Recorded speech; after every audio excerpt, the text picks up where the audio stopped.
Good evening, welcome to the debate. నిన్న మొన్నటి వరకు 2019 ఎన్నికల్లో 151 మంది ఎమ్మెల్యేలని 22 మంది ఎంపీలని గెలుచుకున్న వైఎస్ఆర్ కాంగ్రెస్ పార్టీ ఫుల్ లోడ్తో మంచి ఎక్స్పోర్టింగ్కి వెళ్ళే షిప్ లాగా ఎలాంటి ఖాళీ లేకుండా బ్రహ్మాండంగా సముద్రంలో ఒడిదుడుకులు లేకుండా బ్రహ్మాండంగా సాగిపోతున్న వైసీపీ షిప్ ఒకసారిగా సింక్ అవుతుంది, ఒక్కసారిగా మునిగిపోతుంది. ఇదేమీ ఎగ్జాగరేషన్ కాదు, అది మునిగిపోతుంది అని చెప్పడం అనేది ఏదో కొంతమంది ఊహించినట్టుగానో ఆ మీడియా ఈ మీడియా లేకపోతే ఆ వెంకటకృష్ణ ఈ కృష్ణ ఏదేదో మాట్లాడుకున్నట్టుగా ఇది ఆషామాషి వ్యవహారం కాదు. ఇట్స్ అ సింకింగ్ షిప్ అనేది ఇవాళ ఆంధ్రప్రదేశ్లో కానీ తెలంగాణలో కానీ లేకపోతే రాజకీయాలు తెలిసిన ఏ విశ్లేషకుడిని అడిగినా చెప్తున్న మాట, ఇట్స్ అ సింకింగ్ షిప్. ఎందుకు అనంటే ఇప్పటికి దాదాపుగా 40 మంది ఎమ్మెల్యేలను అధికారికంగా ఇటు వాళ్ళని ఇటు జంబ్లింగ్ చేయడమో, లేకపోతే కొంతమందికి టికెట్ లేవని చెప్పడమో, కొంతమంది వాళ్లే విసిగెత్తిపోయి మాకు ఈసారి వద్దు అని చెప్పడమో జరిగింది. తర్వాత మనకు తెలుస్తున్న దాని ప్రకారం ఇంకో 40 మంది ఎమ్మెల్యేలు సేమ్ ఇలాగే తప్పుకోబోతున్నారు, లేదా తప్పించబడుతున్నారు, లేదా మార్చబడుతున్నారు. లోకేష్ అన్నట్టుగా మన ఇంటి ముందు పనికిరాని చేత పక్కోడి ఇంటి ముందు ఎలా పనికొస్తుంది అనే దానికి ఇక సమాధానం ఓటర్లు చెప్పాలి. ఈ నియోజకవర్గంలో అయితే గెలవడు అన్నా అని ఇంకో నియోజకవర్గానికి పంపిస్తున్నప్పుడు మరి ఆయన అక్కడ ఎలా కలుస్తాడు? ఎక్కడో ఒకటి పాలిటిక్స్లో ఏదో 1, 2, 3 అలా జరుగుతూ ఉంటాయి. Very rare things. ప్రతి ఎలక్షన్లో ఒకళ్ళో ఇద్దరు అలా సీట్లు మారుతూ ఉంటారు. వాళ్ళు ఒక్కోసారి గెలవచ్చు, ఒక్కోసారి ఓడిపోవచ్చు. కానీ ఇక్కడ ఇన్ని పదుల సంఖ్యలో ఇంతమందిని మార్చడం అనేది ఏ రకమైన వ్యూహము? ఇది పార్టీ మునిగిపోతున్న నావా అని చెప్పడానికి ఇది ఒక సింప్టమ్ కాదా అనేది ఒకటి. రెండవది,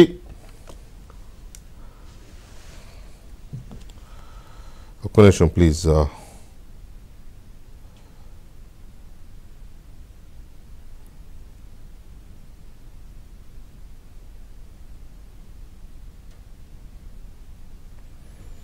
రైట్.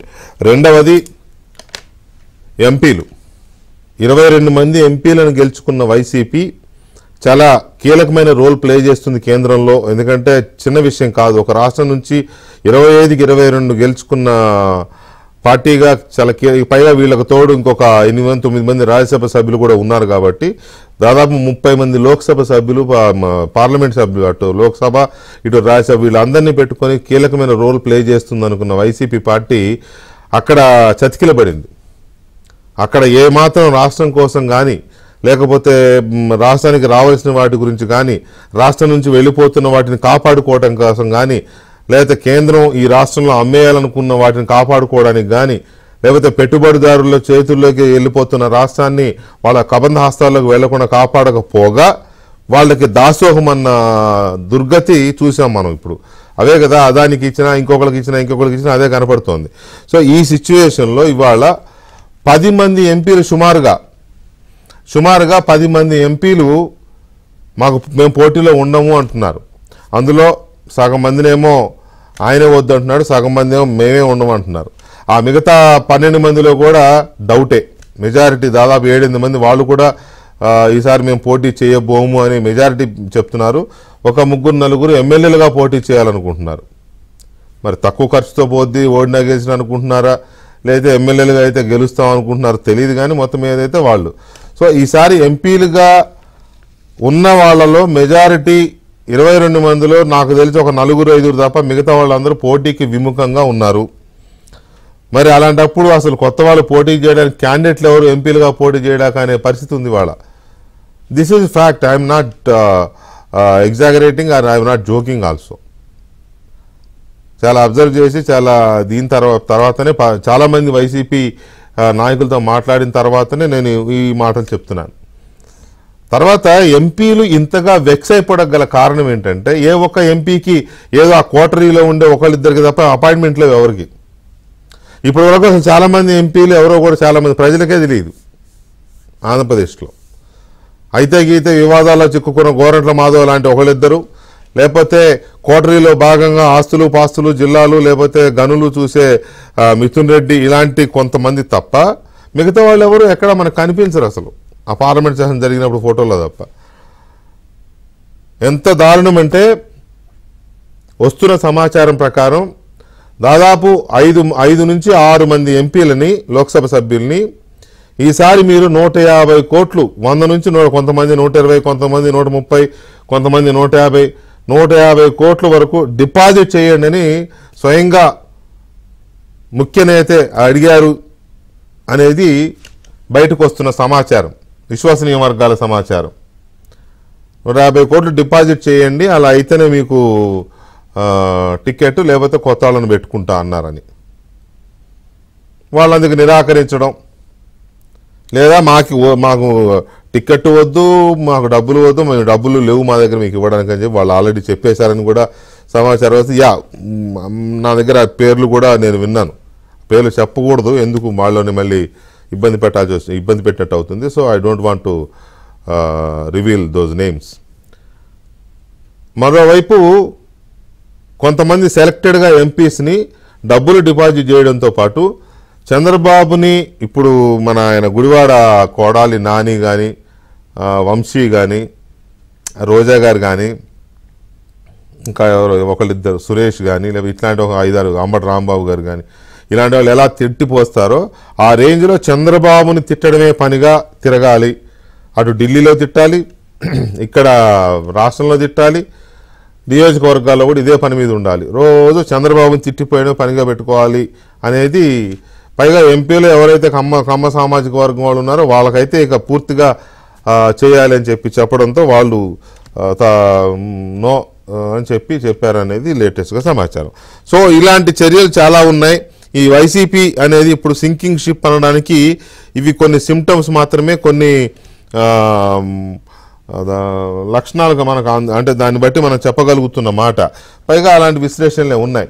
దీని మీద మనం చర్చను చూద్దాం. చర్చలో ముందుగా 22 మందిలో ఒకరైన 22 మంది ఎంపీల్లో ఒకరైన వైసీపీ ఎంపీ రఘురామకృష్ణరాజు గారు మనతో లైవ్లో ఉన్నారు. వారితోనే డిస్కస్ చేద్దాం. రఘురామరాజు గారు నమస్కారం. గుడ్ ఈవినింగ్ విజయ్ గారు. ఏమండి మీరు ఎక్కడో తిప్పాల్సిన మీసం నా ముందు తిప్పుతున్నారు. ఇదే అయ్యో కొంచెం మేము మీ పార్టీలో జరుగుతున్న పరిస్థితిని వివరించాం సార్, అంతే తప్ప మేమేమి మిమ్మల్ని మీ పార్టీని మీ ప్రస్తుత పార్టీ అధ్యక్షులు వాళ్ళు ఎవరిని మేమేమి అనలేదు. మీరు నన్ను కోపం తెచ్చుకోకండి దయచేసి, ఏమనుకోవద్దు. అంటే నాకు తెలిసింది చెప్పడానికి వివరించారు, నేను కొంచెం సవరించా అంతే. అవునా, ఓకే. అంటే నేను నాకు తెలిసిన సమాచారాన్ని కాస్త సమయం తీసుకుంటారేమో అని సవరించుకుంటున్నా. ఓకే, సమయం తీసుకుని కొంత చెప్పాల్సి వచ్చింది, ఏమనుకోకుండా సమయం ఎక్కువ తీసుకున్నందుకు. సో మీ అంటే కరెక్ట్ గా చెప్పారు. యా, ఇది మునిగిపోతున్న నావా అనేది ఫిక్స్ అయింది అనేది చాలా మంది మాట్లాడుతున్న మాట. ఇప్పుడు నేను చెప్పిన ఎగ్జాంపుల్స్ లాంటివి చాలా ఉన్నాయి, ఎమ్మెల్యేలు ఎంపీలే కాకుండా ఇంకా చాలా ఇంటర్నల్గా ఉన్నాయి. సో ఏంటంటే ఫస్ట్ ఎంపీల సంగతి ఏంటండి? ఎంపీలు దాదాపు సగం మంది ఆల్రెడీ చెప్పేశారు లేదా తప్పుకున్నారు అంటున్నారు. అది నిజం, డెఫినెట్గా మీరు అన్నది అక్షర సత్యం. ఇది సింబాలిక్గా చెప్పుకోవాలంటే మీరు చెప్పిన మునిగిపోతున్న నావా అన్నది అది గాలి వానలో వాన నీటిలో పడవ ప్రయాణం, తీరం ఎక్కడో గమ్యం ఎప్పుడో తెలియదు పాపం అనే పరిస్థితిలో మా ఎంపీలు ఉన్నమాట వాస్తవం. సో కొద్దిమంది మాకు వద్దురా బాబు అని చెప్పేశారు, ఇంకొద్దిమంది మాకు ఇవ్వగలిగితే ఎమ్మెల్యే ఇవ్వండి సార్, ఇది మేము పడలేమన్నారు. ఏదో కొద్దిమందికి ఎమ్మెల్యేలు కన్సిడర్ చేసినట్టున్నారు, మిగిలిన వాళ్ళని ఏదో సస్పెన్స్లో పెట్టారు. కొందరు ధనికులని మరి ఎక్కువ ధనం ఆశించటం జరిగింది. మరి అది గతంలో కన్నా ఆ ధనం యొక్క పరిమాణం కాస్త అపరిమితంగా పెంచినందువల్ల మరి ఆ ధనికులు కూడా మరి ఇస్తూ పోయి అన్నట్టుగా తెలిసింది. అన్నిటికన్నా ముఖ్యమైనది ఇందాక మీరు టచ్ చేసింది ఆ గౌరవం లేదండి. ఇప్పుడు ఈయన కలవడం పోనీ వీడు కలిసిన కలవలేదురా అనుకుని అక్కడ ఎవరన్నా కేంద్ర మంత్రులను ఎవరినో, ఎందుకంటే ప్రధానమంత్రి గారు కూడా ఏదో 4 సార్లు అడిగితే ఒకసారైనా ఆయన అపాయింట్మెంట్ ఇచ్చే అవకాశం ఉంది, కానీ కలవడానికి వీల్లేదు. ఈయన కలవడం అక్కడ ఏ మంత్రిని కూడా కలవాలి అంటే ఆ మిథున్ రెడ్డి గారినో లేకపోతే ఆ సాయి రెడ్డి గారినో ఎంటేసుకుని వెళ్తే తప్ప కుదరదు. అసలు మరి మిథున్ రెడ్డి గారు పెద్దగా పార్లమెంట్కి 50% అటెండెన్స్ ఉంటుంది అంతే. మరి ఎక్కువ మంది సభ్యులు లోక్సభ సభ్యులే, మరి రాజ్యసభ సభ్యులు మరి ఆయన ఎప్పుడైనా సమయం దొరికితే ఆయన ఏదో ప్రైమ్ మినిస్టర్ గారి సంఖ్యలో దూరి ప్రయత్నం చేస్తాడు తప్ప సాయిరెడ్డి గారు వీళ్ళందరినీ కూడా ఎప్పుడు వెంట పెట్టుకుని వెళ్ళటం నేను చూడాల. సో మరి ఇటు కనీసం ఎంపీకి గౌరవం లేక కాన్స్టిట్యున్సీకి వెళ్ళాలంటే ఎమ్మెల్యేలు కూడా పెద్దగా పిలవక మరి చాలా దుర్భరంగా ఉంది వాళ్ళ పరిస్థితి. అసలు పోటీ చేయాలా వద్దా అనుకుంటే ఈ ఆర్థిక డిమాండ్లు అసలు ఒక సంభ్రమాచర్యాలకు వాళ్ళని గురి చేసి నాకు వద్దురా బాబు అని చెప్పి దండం పెట్టేస్తున్నారన్నమాట వాస్తవం. మీరు ఆ చివరి నుంచి ఇక్కడ చూసుకుంటే సపోజ్ ఓపెన్గా అనౌన్స్ చేశారు శ్రీధర్ గారు, ఏలూరు ఎంపీ గారు. సరే వాళ్ళ కారణాలు ఏమని చెప్పినప్పటికీ కూడా ఆయన అంతటా ఆయనే స్వచ్ఛందంగా నాకు ఎంపీ సీటు వద్దు అని చెప్పి మరి ఆయన చెప్పేయటం జరిగింది. మరి ఆ పక్క రాజమండ్రిలో మూవీ స్టార్ ఏమో నాకు ఎమ్మెల్యే కావాలని చెప్పి ఆయన ఎమ్మెల్యేని సీట్ అడగటం, సరే ఆయన కన్సిడర్ చేయటం జరిగింది.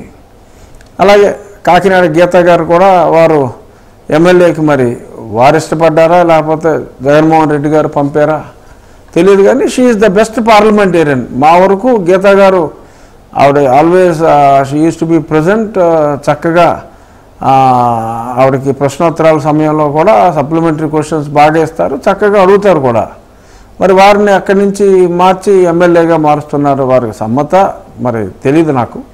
అలా అయితే మార్చటం లేదంటే తీసివేయటం, ఆయన డిమాండ్లు మీట్ అవ్వడం వాళ్ళని ఇలా కొంతమందిని ఆర్థికంగా డిమాండ్లు మీట్ అవ్వగలిగిన మరి విమర్శ కుదరదు,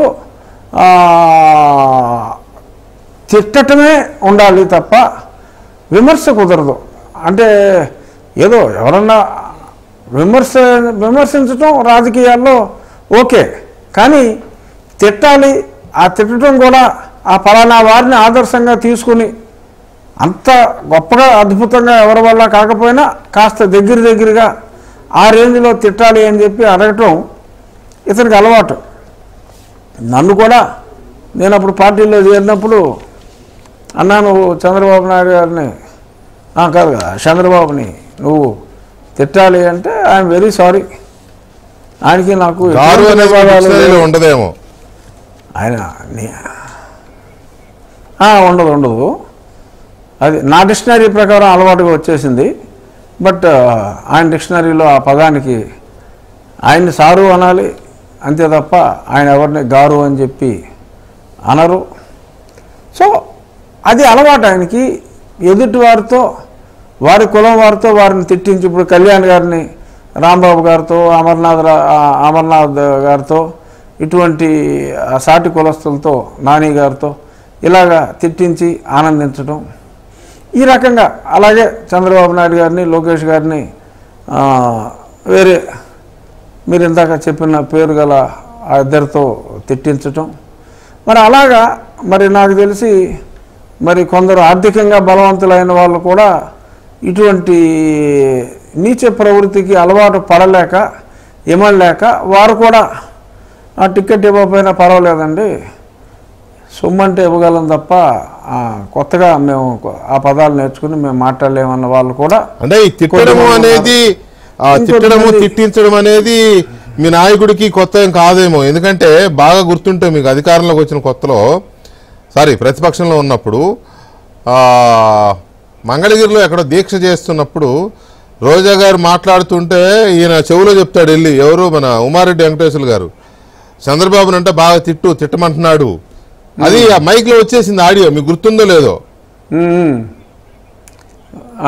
అవునవును గుర్తుంది.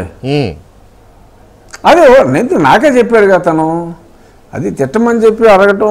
మరి ఆనందం ఏంటో, మరి తిడితే ఈయనే తిట్టవచ్చు, అక్కడికే ఈయనేదో మహానుభావుల్లాగా వాళ్ళు ఎవరో తిడతాం. అప్పుడు అసెంబ్లీలో కూడా నన్ను ఆడెవడో తిడితే మనసు దోచావు రమేష్ అని చెప్పి అతను వెంటనే మంత్రి కూడా చేశాడు. సో అలాగా ఏదో తిట్టిన వాళ్ళందరూ మంచివాళ్ళు అతనికి. మరి రేపు వాళ్ళే మరి ఒకసారి వేరే వాళ్ళని తిట్టిన వాళ్ళు మళ్ళీ రేపొద్దున్న వాళ్ళే ఇతన్ని తిడతారేమో అన్న ఆలోచన అప్పుడు రాలేదు. కానీ ఇప్పుడు చూడండి మీరు రాబోయే రోజుల్లో మరి వాళ్ళే మరి ఎంత దారుణంగా వీరిని తిరిగి మాట్లాడతారో చూడాలి. అసలు ఇవాళ ఒక ఆశ్చర్యకరమైన సంఘటన ఒకటి చెప్పాలి వెంకటకృష్ణ గారు. నేను మధ్యాహ్నం వర్చువల్గా ఫాలో అవుతున్నాను ఈ వ్యూహం సినిమా ఆర్గ్యుమెంట్స్ రిలీజ్ చేయాలా చేయకూడదా అన్న ఆర్గ్యుమెంట్స్లో మా ఈ ఆర్జీవీ గారి తరపున వాదిస్తున్న ఒక ప్రముఖ న్యాయవాది గారు ఆయన మాటలు నాకు చాలా ఆనందం కలిగించినాయి. ఏంటంటే మరి రాజకీయాల్లో ఉన్నవారికి ఆ స్కిన్ థిక్నెస్ ఎక్కువ ఉండాలి అని చెప్పి కొన్ని కోర్టు తీర్పుల్ని చదివి పబ్లిక్ లైఫ్లోకి వచ్చినప్పుడు కొన్ని పరుషమైన పదజాలాలు వాడతారు. మరి అవి తట్టుకోగలిగిన శక్తి ఉన్న వాళ్ళే రాజకీయాల్లోకి ఉండాలని చెప్పి సుప్రీంకోర్టు ఏదో జడ్జిమెంట్లో మాట్లాడింది. అంచేత వారు ఆర్జీవీ గారి సినిమాని సమర్థిస్తూ మాట్లాడారు. మరి ఎవరి తరపున అయితే మరి వారు ఎవరి ఆత్మకథని అంటే కల్పిత ఆత్మకథని అతని వరకు కల్పితం, మిగిలిన పాత్రలను ఏదో యాజిటీస్గా తీసామని చెప్పుకుంటున్నారు. మరి అతని కల్పిత ఆత్మకథని మరి తీసినప్పుడు మనం ఏదో చిన్న 4 సలహాలు ఇస్తేనే మరి కాళ్ళు పూరిల్లా వాచిపోయేలా మరి కొట్టారే. మరి ఏమైంది ఆ నాయకుడి తోలుమందో నాకు అర్థం కాల.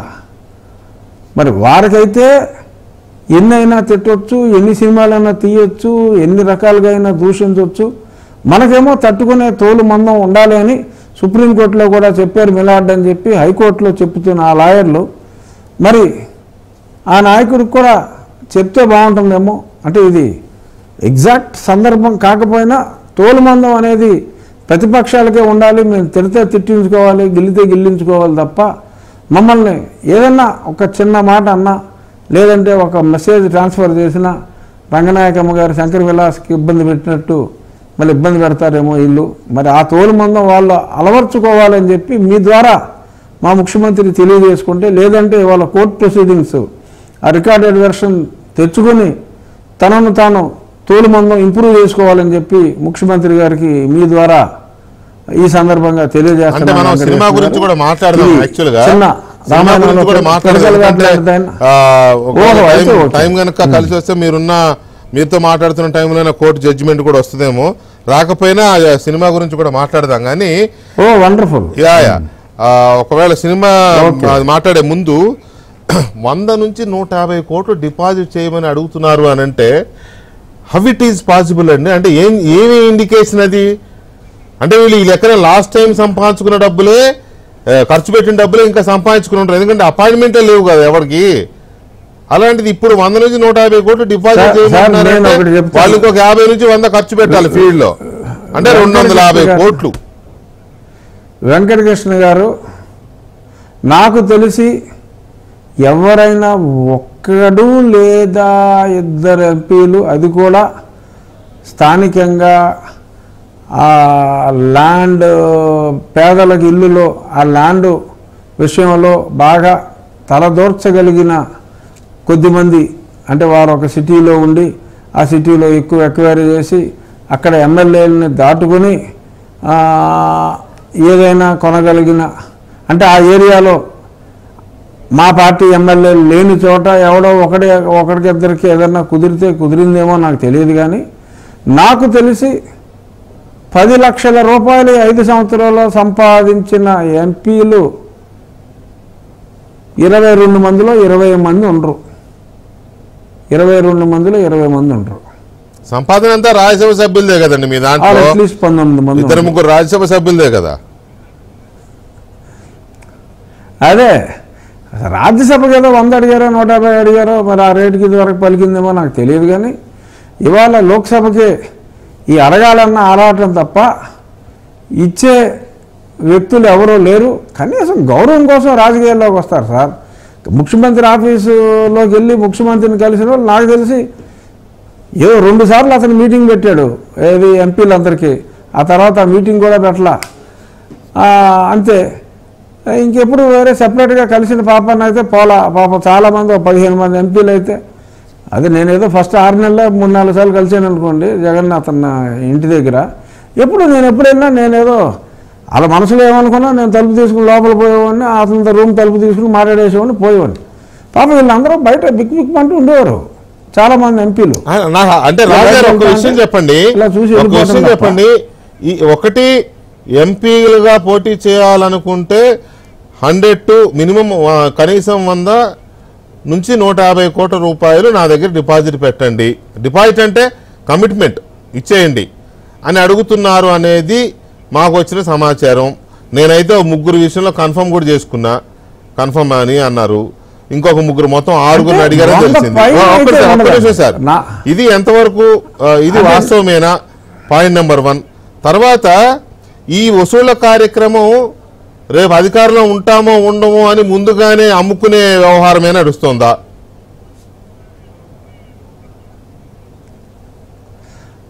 అంటే 150 అన్నది డెఫినెట్గా వాస్తవ దూరం వెంకటకృష్ణ గారు. ఎందుకంటే ఇవాళ ఉన్న మా పార్టీ ఉన్న పరిస్థితికి మీరు అన్నట్టే మునిగిపోయే నావలాగానే ఉంది. ఏదో 3 లక్షలు పెట్టి సర్వే చేసుకుంటే స్పష్టంగా మా భవిష్యత్తు కనపడుతున్నప్పుడు ఇంత క్లియర్గా 100 కోట్లకి 150 కోట్లకి రిస్క్ వేసేవాడు ఎవడూ లేడు. అంచేత 150 అన్నది సత్యదూరమేమో అని నాకు అనిపిస్తుంది. అంటే వాళ్ళు తర్వాత సెకండరీ కదా, అడిగారు అన్నది ఫస్ట్ ప్రైమరీ కదా. Okay, that's what I'm saying. అంటే అడిగారు అనేది డెఫినెట్గా, ఎందుకంటే ఒక ఎమ్మెల్యేని నేను గతంలో రచ్చబండలోనే చెప్పా, 30 కోట్లు డిపాజిట్ అడిగారు అన్నది చాలామందిని అడిగారు. వాళ్ళు కూడా ఆన్సర్ అనేటప్పటికి గ్రాడ్యువల్గా దాన్ని అవతల వాడి స్తోమతను బట్టి కొంచెం తగ్గించుకుంటూ ఉన్నారు. అసలు మా వల్ల కాదురా బాబు అన్న వాళ్ళని మీరు పనికిరారని చెప్పి, నువ్వు ఆ రిపోర్ట్ బాగోలేదు ఈ రిపోర్ట్ బాగోలేదు అని చెప్పి తీసి మరి వేరే వాళ్ళ అన్వేషణలో ఉన్నారు. ఎమ్మెల్యేల వరకు 30 డిమాండ్ అన్నది అది సత్యానికి చాలా దగ్గరగా ఉంది. మరి ఇది డిమాండ్ వరకు ఏమో, ఒక ఎమ్మెల్యేకి 30 అడిగినప్పుడు 120 అడగటం ఆశ్చర్యం కాదు. కానీ ఆ దరిదాపుల్లో కూడా ఇవ్వగలిగిన వాడైతే పార్టీ దొరకడం. అంటే ఒకటి సార్, నేను అనేది ఏంటంటే ఇప్పుడు మీరు చెప్పిన దాని ప్రకారమే ఎమ్మెల్యేకి 30 అడిగారంటే ఒక పార్లమెంట్ కాన్స్టిట్యున్సీ పరిధిలో 7 ఉంటారు యావరేజ్ ఎమ్మెల్యేలు. మరి ఆ 7 ఖర్చు పెట్టాలి కాబట్టి 7 3 21 210 అవుతాయి. అప్పుడు ఒక 2 తీసేసిన, అందులో 2 తీసేసిన 150 అవుద్ది కదా. సో ఇన్ఫర్మేషన్ కరెక్టే, ఇప్పుడు మీరు చెప్పింది కూడా దానికి సింక్ అవుతుంది. అంటే లేదండి, అడగాలన్న ఆశ ఉండటంలో ఆశ్చర్యం లేదు. డెఫినెట్గా మా వారు ఆశపడలే, అందులో డౌట్ లేదు. దీపం ఉండగానే అది కాక ఎందుకంటే ఇప్పుడు ఒక 4-5 సీట్లు బీసీ నాయకులకు ఇవ్వాలి. అక్కడ పెద్దగా అంటే ఈ స్థాయిలో పని జరగకపోవచ్చు, ఓవరాల్గా యావరేజ్ చేసుకోవాలనే ఆలోచనలు కూడా బహుశా ఉండవచ్చు. బట్ డిమాండ్ అయితే డెఫినెట్గా ఉంటుందండి. అది ఎంత డిమాండ్ అన్నది యథమిద్దంగా నేను చెప్పలేకపోయినా ఆ డిమాండ్ ఉంటుంది.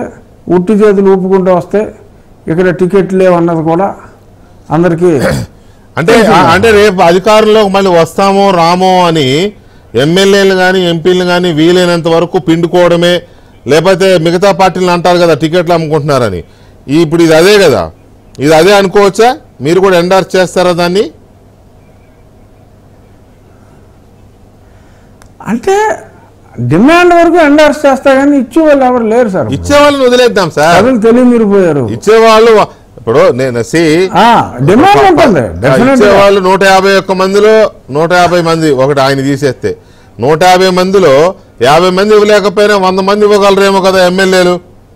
వాళ్ళు భారీ సంపాదించినట్టున్నారు. ఇసుకలోనూ గ్రానైట్లో వాటిలో వీటిలో చిలకొట్టుడు బాగానే కొట్టారులే.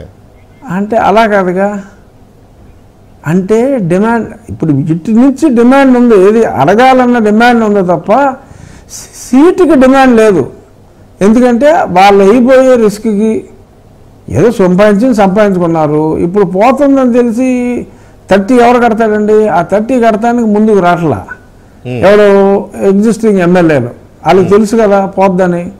సో ఈ ఎమ్మెల్యే సంపాదించుకున్నాడని చెప్పి చూసి ఇంకెవడన్నా టెంప్ట్ అయ్యి రావాలి తప్ప ఆల్రెడీ సంపాదించిన ఎమ్మెల్యే మరి వాళ్ళు చాలామంది, అంటే కొద్దిమంది ముందుకు వచ్చినప్పటికీ చాలామంది ముందుకు రాట్లా. మళ్ళీ రిపీట్ చేసేది ఏంటంటే వీళ్ళ సైడ్ నుంచి డిమాండ్ ఉంది ఇంత కట్టు అని, బట్ డిమాండ్ లేక ఎమ్మెల్యే సీటుకి అంతకి ముందుకి రాట్లా. ఏదో సీట్ ఇస్తే సరే నెగ్గితే నెగ్గాం, లేకపోతే లేదు, పని జరిగితే జరుగుతుంది, ఫుల్గా నెగ్గితే నెగ్గుతామని తప్ప. మరి గతంలో ఉన్న సిచ్యువేషన్ ఏంటంటే 100కి 100 రూపాయలు, అంటే 150 కాకపోయినా కనీసం 120 స్థానాల్లో ఇతను నెగ్గుతాడు అనేది ముందే వచ్చేసింది. కాబట్టి అప్పుడు కొంచెం ఎక్కువ ఉత్సాహం చూపిన మాట వాస్తవం. బట్ ఆ డిమాండ్ ఇప్పుడు లేదు. అయితే రాజు గారు, మనం వీళ్ళు డిమాండ్ చేస్తున్నది మీరు అన్నది చాలా వరకు వాస్తవం.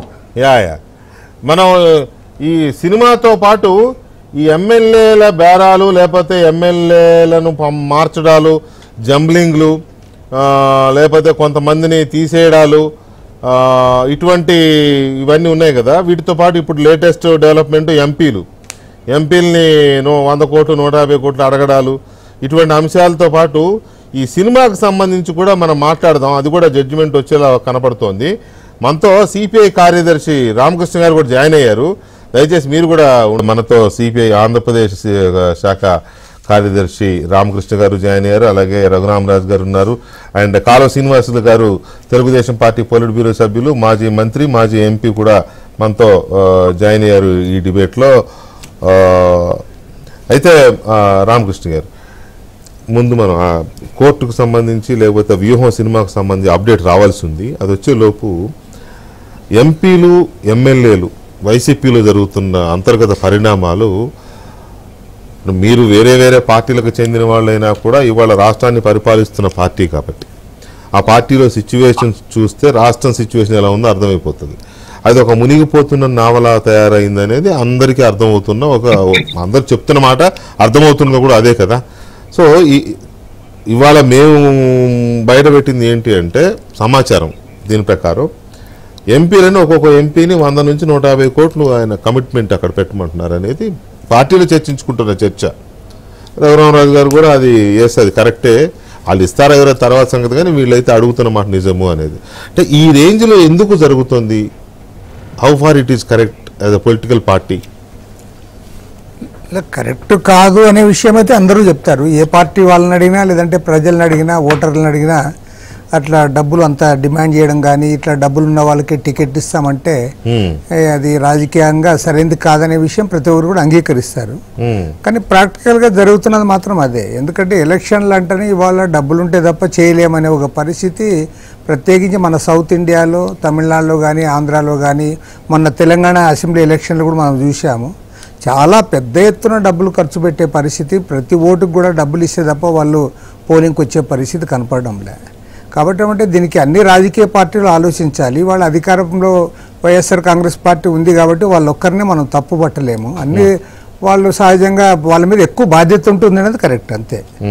ఇవాళ కాబట్టి ఏమంటే డబ్బుతోనే ఎలక్షన్, డబ్బున్న వాళ్ళే క్యాండిడేట్స్, డబ్బున్న వాళ్ళే ఎమ్మెల్యేలు కావాలి, డబ్బున్న వాళ్ళే ఎంపీలు కావాలి, వాళ్ళే చట్టసభల్లో ఉండాలనే ఒక పరిస్థితి వస్తూ ఉంది. చివరికి ఎస్సీ ఎస్టీ సీట్లలో కూడా మనం సరిగ్గా గమనిస్తే అక్కడ కూడా ఎత్తుకుంటున్నారు. వాళ్ళు ఎట్లా వస్తున్నారంటే ఆఫీసర్లుగా ఉండి వాళ్ళు అక్రమంగా అవినీతి పనులకు పాల్పడి దాంట్లో డబ్బులు సంపాదించుకున్న వాళ్ళని తీసుకొని వస్తా ఉన్నారు తెలివిగా. కొంతమంది ఏమో రియల్ ఎస్టేట్లో అట్లా ఉండే వాళ్ళు తీసుకుని వస్తున్నారు. మన కాలువ శ్రీనివాస్ ఎంపీ అయినాడు, ఎమ్మెల్యే అయినా అంటే నిజంగా కాలువ శ్రీనివాసులు జర్నలిస్ట్ గా ఉండే మన ఎదురు ఉన్నాడు. ఖర్చు పెట్టుంటాడు, అసలు శ్రీనివాస్ ₹1 కూడా ఖర్చు పెట్టాడు. శ్రీనివాస్ కి యాక్చువల్గా జర్నలిస్ట్ గా అందరికి మంచి పేరు ఉన్నవాడు. అప్పుడు ఆయన ఉన్నటువంటి టీడీపీలో ఎంపీ టికెట్ ఇస్తే అవును, మీరు కూడా అక్కడ అనంతపురంలో పనిచేశారు కదా. అనంతపురంలో చేశాను. కాబట్టి అంటే అట్లా ఆ పరిస్థితి ఉండింది. కానీ ఇప్పుడు పరిస్థితులు చాలా మారినాయి. దీనిపైన ఒక ఆంధ్రప్రదేశ్లోనే కాదు, దేశవ్యాప్తంగా కూడా చర్చ జరగాలి. ఎలక్షన్ కమిషన్ ఊరికే నామమాత్రంగా ఊరికే సూపర్వైజ్ చేస్తామని అది ఒక ఆస్పెక్ట్. మనీ పాలిటిక్స్ అనేది ఒక ఆస్పెక్ట్. ఇక్కడ ఏమవుతుందంటే ఒకవైపు ఏమో ఎమ్మెల్యేలని జంబ్లింగ్ చేస్తున్నాడు, ఎమ్మెల్యేలని లేదా మీరు టికెట్ లేదు వెళ్ళిపోమంటున్నారు. అట్లా 40 మంది ఆల్రెడీ ఫైనల్ వెళ్ళిపోయినారు.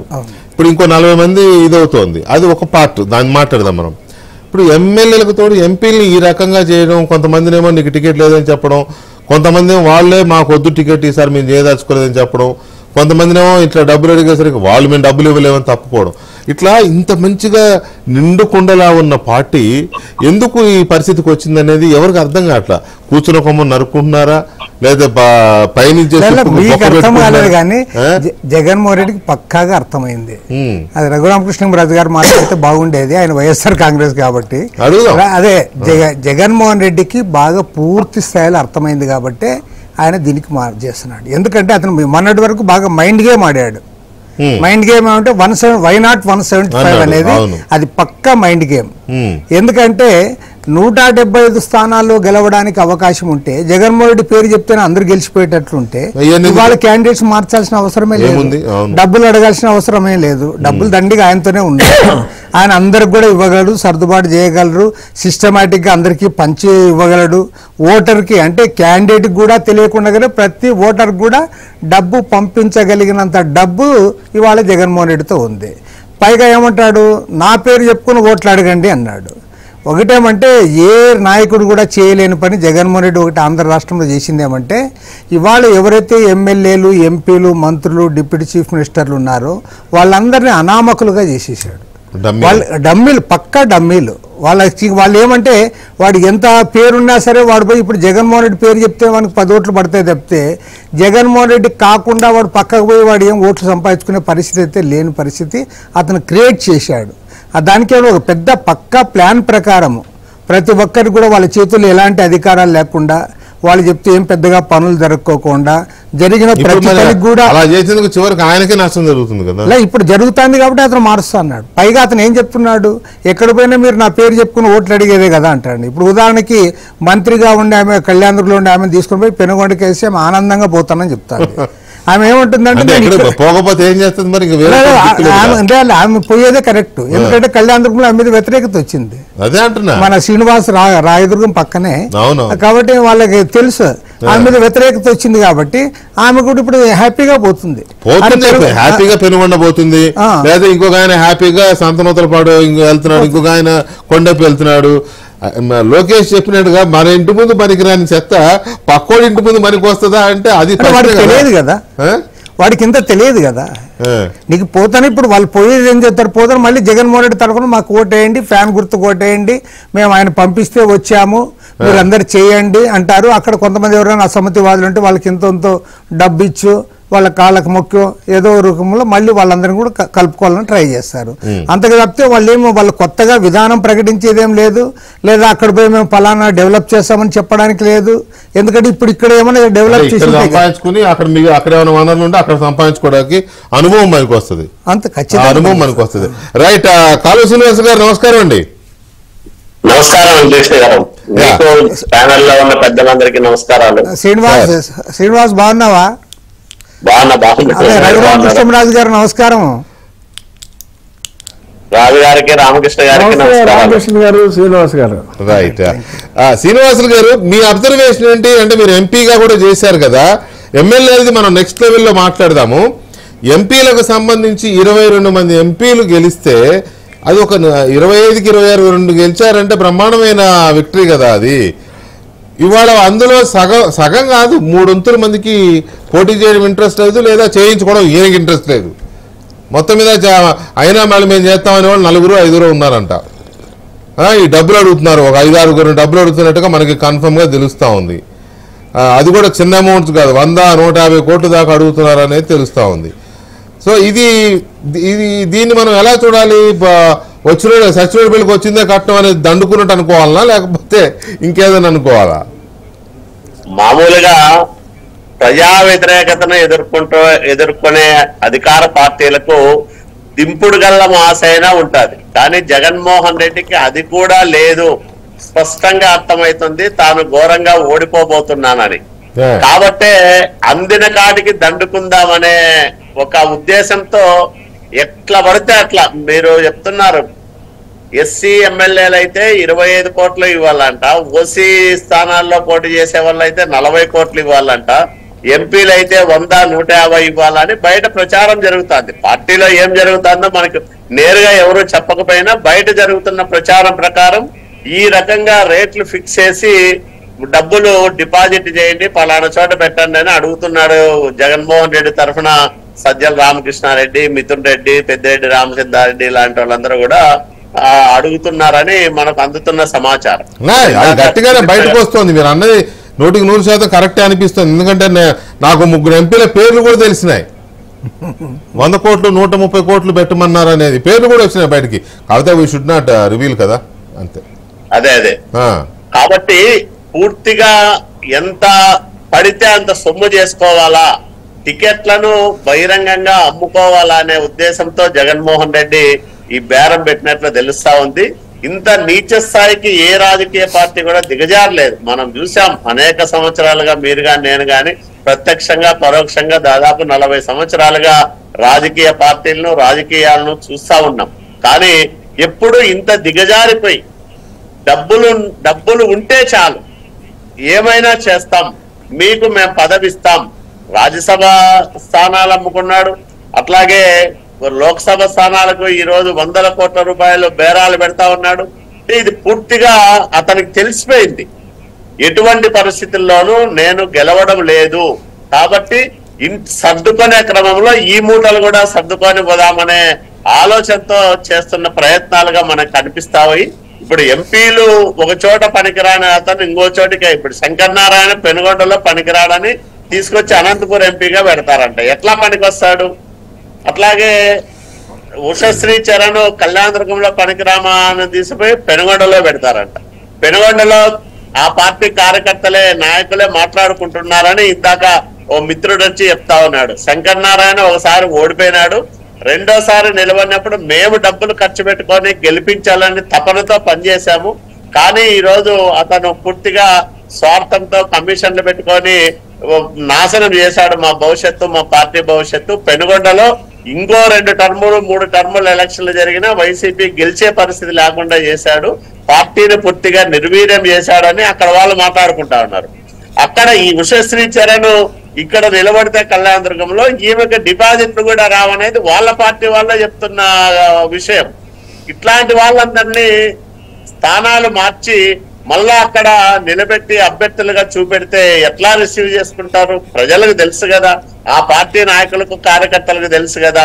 ఈ రోజు 23 మంది ఎంపీలు ఉన్నారు. నేను అడుగుతా ఉన్నా, ఈ 4 సంవత్సరాల 9 నెలల కాలంలో ఈ రాష్ట్ర భవిష్యత్తు కోసం, ఈ రాష్ట్ర అవసరాల కోసం, లేదా ప్రజలు ఎదుర్కొంటున్న సమస్యల కోసం ఏ రకమైన పోరాటాలు చేశారు? జాతీయ స్థాయిలో ఇంతమంది పార్లమెంట్ సభ్యులు ఒక్కసారిగా లేచి నిలబడితే పార్లమెంటే స్తంభించే అవకాశం ఉంటుంది. మరి ఏ రోజైనా ప్రత్యేక హోదా గురించి మాట్లాడారా? కడప స్టీల్ ప్లాంట్ గురించి మాట్లాడారా?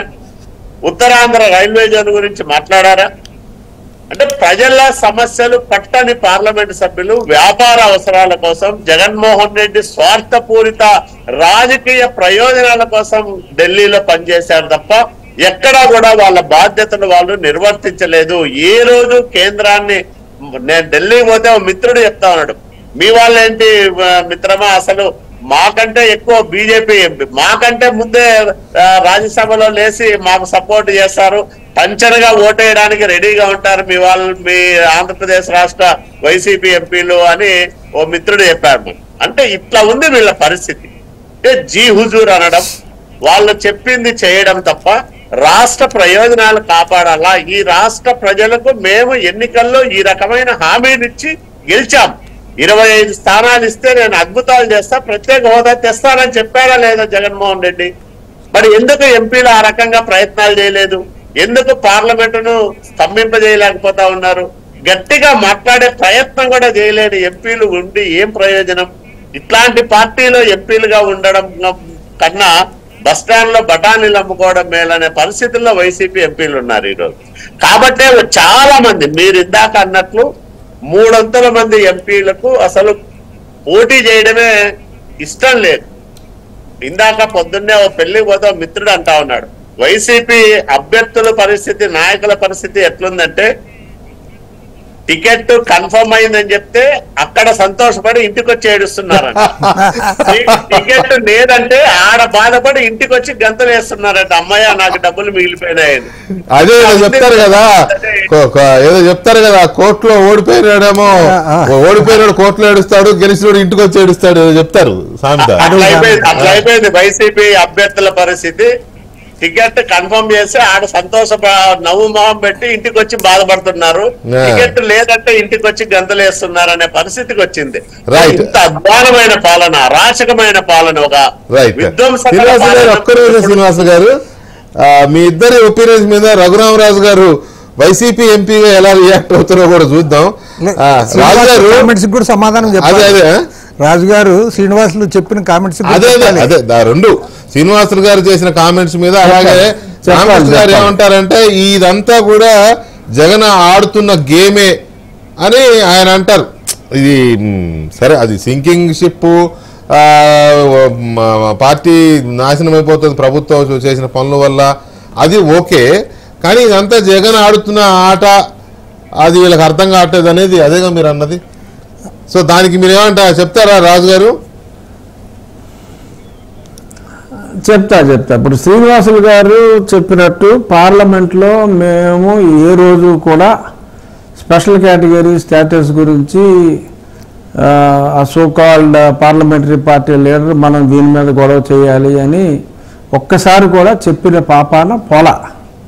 ఇప్పుడు కూడా పార్లమెంట్లో ఒక్కసారి మా వాళ్ళు ప్లైకార్డ్ పట్టుకుని నిరసన తెలియజేసింది ఎప్పుడంటే, నన్ను డిస్క్వాలిఫై చేయమని 1 సంవత్సరం అయినా సరే డిస్క్వాలిఫై అవ్వలేదని 2 సంవత్సరాల క్రితం ఒకసారి ప్లైకార్డ్స్ పెట్టుకుని గొడవ చేశారు. రఘురామకృష్ణరాజుని డిస్క్వాలిఫై చేయాలి, రఘురామకృష్ణరాజుని డిస్క్వాలిఫై చేయాలి అన్నారు తప్ప స్పెషల్ కేటగిరీ స్టేటస్ కోసం ఎప్పుడూ కూడా బోర్డు మా వాళ్ళు పట్టుకోలేదు.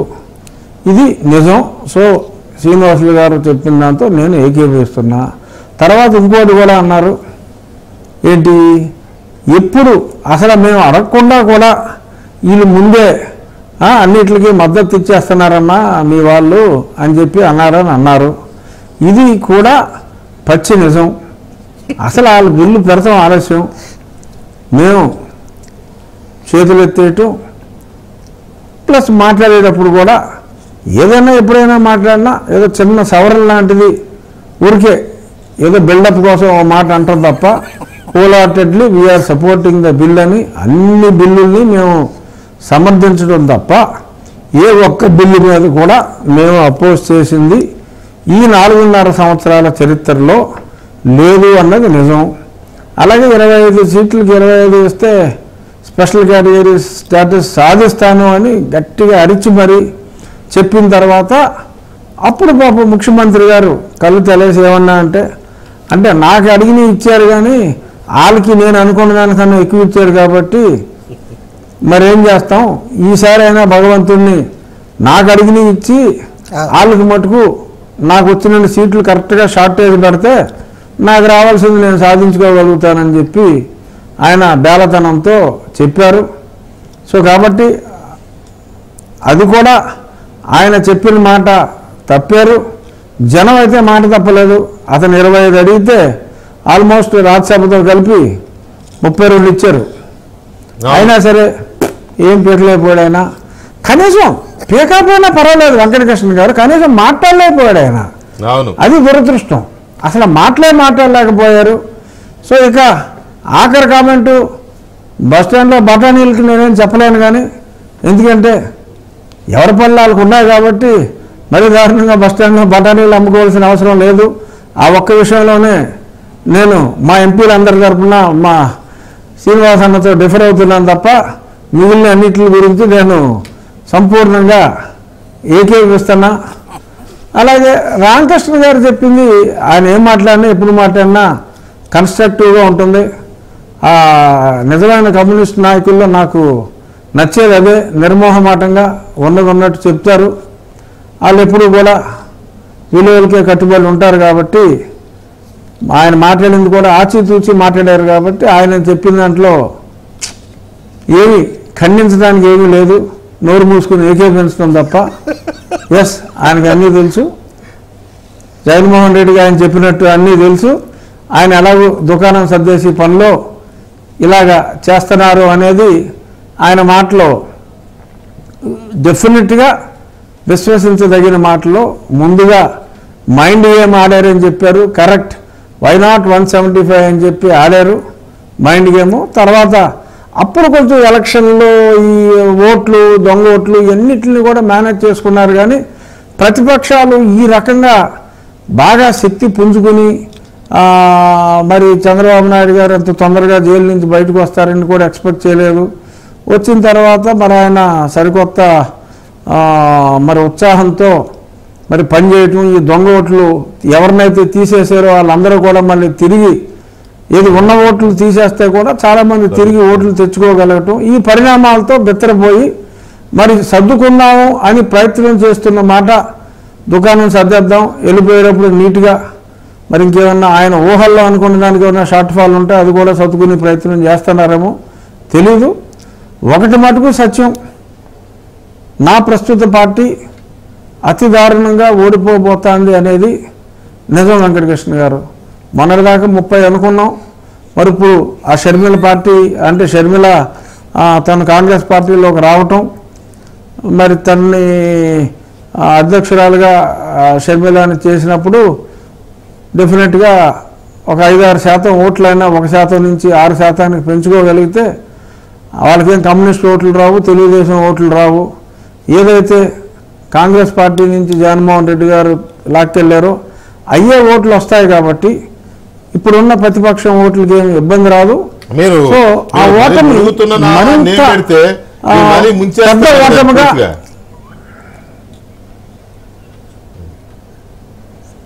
అంటే ములుగుతాంది అంటే ఇంకా ఆల్రెడీ అయిపోయింది, సగం దాకా వెళ్ళిపోయింది.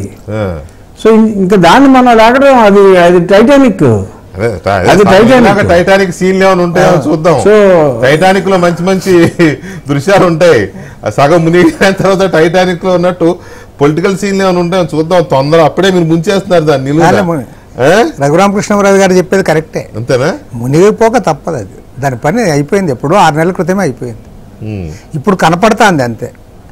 లేకపోతే అంటే కానీ మీ దాంట్లో మీ క్యాప్షన్ పెట్టిన దాంట్లో ఒకటి అంతగా నచ్చలా. మీరేమంటున్నారంటే ఏదో తెలుగుదేశం వాళ్ళు జనసేన వాళ్ళు కలిసిపోయింది, లేదంటే షర్మిల వచ్చినందుకు పోయింది, లేదా మా జెండాలు చూసిపోయింది అని కాదు. అసలు 50% కారణము జగన్మోహన్ రెడ్డి. ఆయన సొంతంగా సెల్ఫ్ గోల్. నేను ఆ మాట దానికి ఎలా చెప్తానంటే ఇదే మాట సార్. అయితే మీ ఇద్దరి కాన్సెంట్ తో రామకృష్ణ గారు మీరు ఇందాక చెప్తున్నారు కదా, నేను ప్రోమోలో ఏం పెట్టానంటే టీడీపీ జనసేన దూకుడు వైసీపీని కావికలం చేస్తుందా, షర్మిల ఎంట్రీ వార్తలు జగన్ కలవర పెడుతున్నాయా, వైసీపీ నావు మునిగిపోతుందా అని నేను పెట్టా. మీరు దాన్ని ఎందుకు తప్పు పెట్టారు? ఏంటి మీ చెప్పేది? నేను చెప్పేది ఏమంటే ఇప్పుడు మిగతా ఫ్యాక్టర్స్ కంటే మెయిన్ ఫ్యాక్టరు జగన్మోహన్ రెడ్డి దుందుడుకుగా వ్యవహరించి తానే సెల్ఫ్ గోల్ కొట్టాడు. నిజంగా జగన్మోహన్ రెడ్డి ఆయన బొక్కెట్టుకున్నాడు పక్కాగా. అసలు ఆయన అధికారంలోకి వచ్చిన తర్వాత కొద్దిగా సంయమనం పాటించి ఒక ప్రజాస్వామ్య పద్ధతుల్లో అందరి అభిప్రాయాలు కూడా తీసుకొని ముందుకు పోయి ప్రతిపక్ష నాయకులకు ఇచ్చే గౌరవాలు కూడా వాళ్ళకి ఇచ్చి ఆయనకి ముందుకు పోయింటే సెకండ్ టర్మ్ కళ్ళు మూసుకొని వచ్చిండు. కొద్దిగా నోరు మంచిది అయితే ఏంలే, అతను ఏం డెవలప్ చేయకపోయినా పర్వాలే, కానీ అతను స్టార్టింగ్లోనే విధ్వంసం స్టార్ట్ చేశాడు. అందరూ ప్రజావేదిక అంటున్నారు కానీ ప్రజావేదిక కూల్చాడు, చంద్రబాబు నాయుడు మీద కోపంతో చేశాడు. నువ్వు అమరావతిని ఎందుకు ధ్వంసం చేశావు? అమరావతి దానంతట అనేది ముందుకు పోయిండేది. ఈ పార్టీ ప్రజావేదిక కూడా చంద్రబాబు పేరే లేదు దాని మీద, లేదు, కానీ ఆయన ఇంటి దగ్గర ఉందని చెప్పి నువ్వు ఆయన మీద ఉన్న కోపంతో దాన్ని చేశావు. అమరావతిని ఎందుకు చేశావంటే ఒక కులం మీద కోపంతో చేశానంటావు, నీకు తలకాయ లేదు అంటాం మేము. రాష్ట్రానికి సంబంధించి నువ్వు పోన్లే, నువ్వు దాంట్లో కూడా నీకు నిజాయితీ లేదు. ఎందుకు నిజాయితీ లేదని చెప్తున్నానంటే డైరెక్ట్గా చెప్తాను. అది నాకు అమరావతి నచ్చలేదు, నేను విశాఖపట్నంలో పోయి రాజధాని పెడతానని నువ్వు చెప్పింటే కనీసం ఒక ధైర్యంగా ఒక మొనగాడ నువ్వు చెప్తాన్నావు కదా, ధైర్యంగా చెప్పాడు రాతను అనుకోవచ్చు. నువ్వు అది చెప్పాడు ఓకే, అతను నమ్మాడు, అతను చెప్పాడని చెప్పవచ్చు. నీ మనసులోనేమి అమరావతిని కూల్చి విశాఖపట్నం పోవాలని ఉంది. దానికి 3 రాజధానులు డ్రామా ఆడావు, పక్కా డ్రామా అది. రాయలసీమ ప్రజలకి కర్నూలు హైకోర్టు పెడతాను మోసం చేశావు. అక్కడ మొత్తం మంత్రులు ఎమ్మెల్యేలు అందరు కలిసి జగన్నాథ్ గట్టు మీద హైకోర్టు కడతామన్నారు. హైకోర్టు మేము ఇట్లా మారుస్తామని కూడా ఇంతవరకు కేంద్రానికి ప్రపోజల్ పంపలే. నువ్వు రాయలసీమ ప్రజలంతా మోసం చేశావు. పోనీ ఇప్పుడు నువ్వు విశాఖపట్నంలో ఏమైనా చేశావా? విశాఖపట్నంలో పోయి ఋషికొండ గుండు కొట్టించి ఆడ బిల్డింగ్ కట్టావు అంతే. దానికి 450 కోట్లు, 451 కోట్లు. కాబట్టి నేను ఎవరు నమ్ముతాడు? నీవు ఒక మోసగాడిగా ప్రజలను ముద్రపడిపోయింది. నువ్వు మోసం చేయకుండా ధైర్యంగా నాకు అమరావతి రాజధాని నాకు నచ్చలేదు, నేను మారుస్తున్నాను, పలానా కారణాలు దీనికి ఉన్నాయని స్పష్టంగా చెప్పింటే కనీసం కొంతమంది అన్నా కన్విన్స్ అయ్యింది. నువ్వు 3 రాజధానుల డ్రామా ఆడి అది కూడా సక్సెస్ కాలేక ఈరోజు కూడా వైవి సుబ్బారెడ్డి పోయి దిగాడట, ఆయనకు స్వాగతం పలికారట. ఆయన ఏమంటే మళ్ళీ ముఖ్యమంత్రి గారు ఇక్కడి నుంచే పరిపాలన చేస్తాడని మళ్ళీ ఒక అబద్ధం చెప్తాడు. ముఖ్యమంత్రిపై అడిగి పరిపాలన నువ్వు చేస్తావా? అది సాధ్యమా? అందులో ఎలక్షన్లు కూడా సమీపిస్తున్నప్పుడు ఇది ఒక పక్క ఒక మోసగాడి మీరంతా ఎందుకు విభేదిస్తున్నారంటే పాపము అతనంతకతనే రాష్ట్రాన్ని అప్పుల పాలు చేసి దివాళా తీయించి ఒక్క సమస్య పరిష్కారం చేయకుండా, ఎలాంటి డెవలప్మెంట్ లేకుండా, అసలు రోడ్లు వేయలే, ప్రాజెక్టులు కట్టలే, కాలువలు తవ్వలే, ఒక పరిశ్రమ పెట్టలే, అదేవిధంగా ఒక ఐటీ డెవలప్ చేయలే. ఒక్క దాంట్లో కూడా అతనికి పాస్ మార్కులు రాలే, ఒక్క దాంట్లో కూడా. కాబట్టి ఇది పక్కా సెల్ఫ్ గోల్. ఇంకా వీటన్నిటికీ మొన్న పరాకాష్ట ఇప్పుడు చంద్రబాబు నాయుడు గారిని అరెస్ట్ చేయడం. నువ్వు ఒక 2 ఏళ్ల క్రితం అరెస్ట్ చేసి ఉంటే అప్పుడు ఎట్లుండేదో తెలియదు. ఇప్పుడు తీరా ఎలక్షన్లు వచ్చేటప్పుడు 4.5 ఏళ్ళు నిద్రపోయి ఎలక్షన్లు వచ్చేటప్పుడు తీసుకుని పోయి ఆయన జైల్లో పెడుతుంది. ఎవరిని కన్విన్స్ చేయలే నువ్వు. పోనీ కనీసం అసలు నీ వెంట ఉన్న వాళ్ళే కన్విన్స్ కావాలి. కనీసం వాళ్ళన్నా నీ పార్టీ వాళ్ళన్నా కన్విన్స్ కావాలి కదా నువ్వు చేసిన చర్య కరెక్ట్. చంద్రబాబును అరెస్ట్ చేసిన పోలీస్ ఆఫీసర్ కి వాళ్ళ ప్రమోషన్ వచ్చాయి, దాంతో అది ఇంకా ఎస్టాబ్లిష్ అయింది. కాబట్టి ఏమంటే దీనికి సెల్ఫ్ గోల్ అతనే కొట్టుకున్నాడు. ఆ రోజు నేనున్నా వెంకటకృష్ణ గారు. అవునవును, మీరు అక్కడే ఉన్నారు, నేను చూసా. నంద్యాలలో ఆ డిఐజీని అడిగా, మీరు ఒక వ్యక్తిని అరెస్ట్ చేసేటప్పుడు ఆయన ఒక పార్టీ అధ్యక్షుడు, మాజీ ముఖ్యమంత్రి, ఇవన్నీ వదిలేయండి, ఒక సాధారణ పౌరుని అరెస్ట్ చేయాలన్నా ఎందుకు అరెస్ట్ చేస్తున్నారు, కారణం ఏంటి, అతను చేసిన తప్పుకు మీ దగ్గరున్న కనీస ప్రాథమిక ఆధారాలు ఏమిటి అని అడిగితే ఏమీ చెప్పడంలా. మేము వాట్సాప్ లో పంపిస్తాము, కోర్టుకి ఇస్తాము, ఇట్లా చెప్తున్నాడు తప్ప ఫలానా ఆధారం ఉంది, ఈయన ఫలానా తప్పు చేశాడు కాబట్టి మేము అరెస్ట్ చేస్తున్నామనే ఆ మాట ఆయన నుంచి రాలేదు. అవును, నేను ఫాలో అయ్యాను నైట్ అంతా. మీరు అక్కడే ఉన్నారు. నాయకుడిని అరెస్ట్ చేసే ముందు కనీస సమాచారం లేకుండా, కనీస ఆధారం లేకోకుండా పూర్తిగా తప్పుడు కేసులో చంద్రబాబు నాయుడు గారిని అరెస్ట్ చేసేది ఈ ప్రభుత్వము. కాబట్టి అంత పెద్ద ఎత్తున ప్రజా వ్యతిరేకత ఈ ప్రభుత్వం పైన పెళ్ళుబుకింది. చంద్రబాబు నాయుడు గారికి విశ్వవ్యాప్తంగా అంత పెద్ద ఎత్తున మద్దతు రావడానికి ఆయన పైన ఈ ప్రభుత్వం ఏవైతే అభియోగాలు మోపుతా ఉందో అభియోగాలకు చిన్న ఆధారం చూపకపోవడము, తప్పుడు అభియోగాలని ప్రజలు గ్రహించడం వల్లనే ప్రపంచవ్యాప్తంగా ఎవరికి రానంత మద్దతు చంద్రబాబు నాయుడు గారికి ఆ సమయంలో రావడం జరిగింది. సాధారణంగా జగన్మోహన్ రెడ్డి మనం చూసాం 11 కేసుల్లో లోపలికి పోయినప్పుడు, లోపల ఉన్నప్పుడు పుంకాలుగా మీడియా మొత్తము ఫలానా కేసులో ఫలానా ఈ వచ్చింది అని ఎస్టాబ్లిష్ అయింది ఆయన చేసిన నేరాలన్నీ కూడా. చంద్రబాబు నాయుడు గారు జైలు పోయినప్పుడు ఆయన ఐటీ అభివృద్ధి చేశాడు, ఇది ఇక్కడ పెట్టాడు, ఆయన జైల్లో ఉంటే ఆ బ్యారక్ ఇప్పుడు కట్టాడు, ఆ జైలు ఆయన ఫస్ట్ లో ముఖ్యమంత్రి అయిన, ఇట్లాంటివి వచ్చాయి తప్ప చంద్రబాబు నాయుడు గారు చేసిన అభివృద్ధి చర్చకు వచ్చింది తప్ప ఎక్కడా చంద్రబాబు నాయుడు గారు తప్పు చేశాడని కానీ లేకపోతే ఆయన తప్పుడు పనులు చేస్తాడని కానీ ఎవరూ నమ్మలేదు.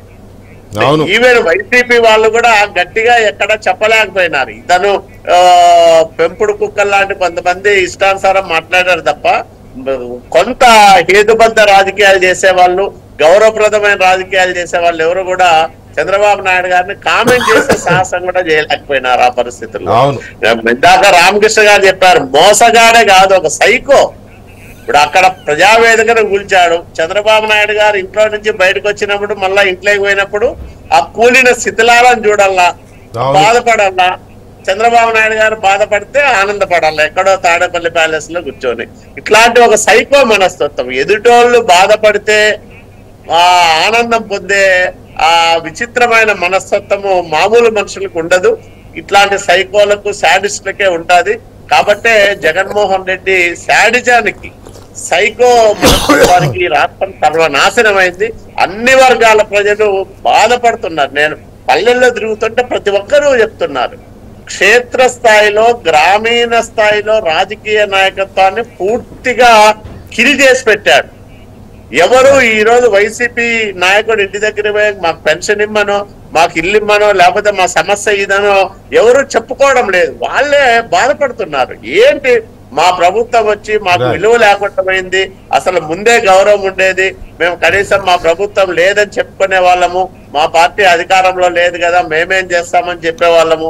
ఇప్పుడు అది కూడా లేకోకుండా ఎవరు మా దగ్గరికి రాకోకుండా ఏంది మేము ఎందుకు రాజకీయాల్లో ఉన్నట్లని చాలా మంది రాజకీయాల్లో గౌరవం కోరుకునే వాళ్ళు, ప్రజలకు సహాయం చేయాలనే మనస్తత్వం ఉన్న వైసీపీ నాయకులు ప్రతి ఒక్కరూ ఈ రోజు కుమిలిపోతా ఉన్నారు, చాలా బాధపడతా ఉన్నారు.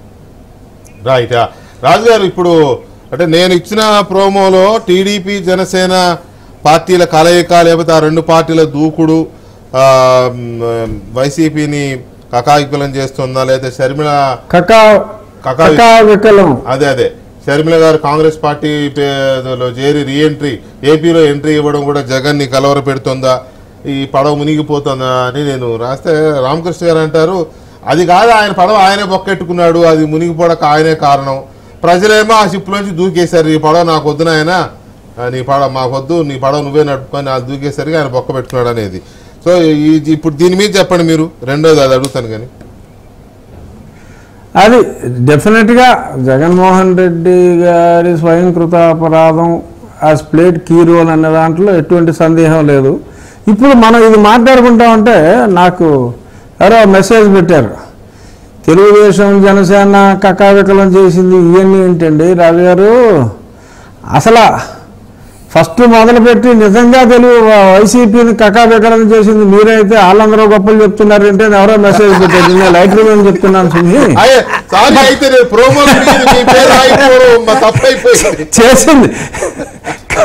చేసి మొదలెట్టింది తమిళ నేనైతే ఆఖరి ఎవరో నా అభిమానం అయింటారు బహుశా. రాజు గారు అది కూడా మీరు కాదు, అది కూడా జగన్మోహన్ రెడ్డి. అదే అది మొదలు పెట్టింది కూడా జగన్మోహన్ రెడ్డి అంటే అదే అది కూడా జగన్మోహన్ రెడ్డి ఖాతాలో నా ద్వారా. జగన్మోహన్ రెడ్డి ఖాతాలో నా ద్వారా. ఎందుకంటే తన్నులు తిన్న వాళ్ళందరూ నోరు మూసుకు కూర్చున్నారు, తిరగబడిన నేను ఒక్కడనే. అప్పుడు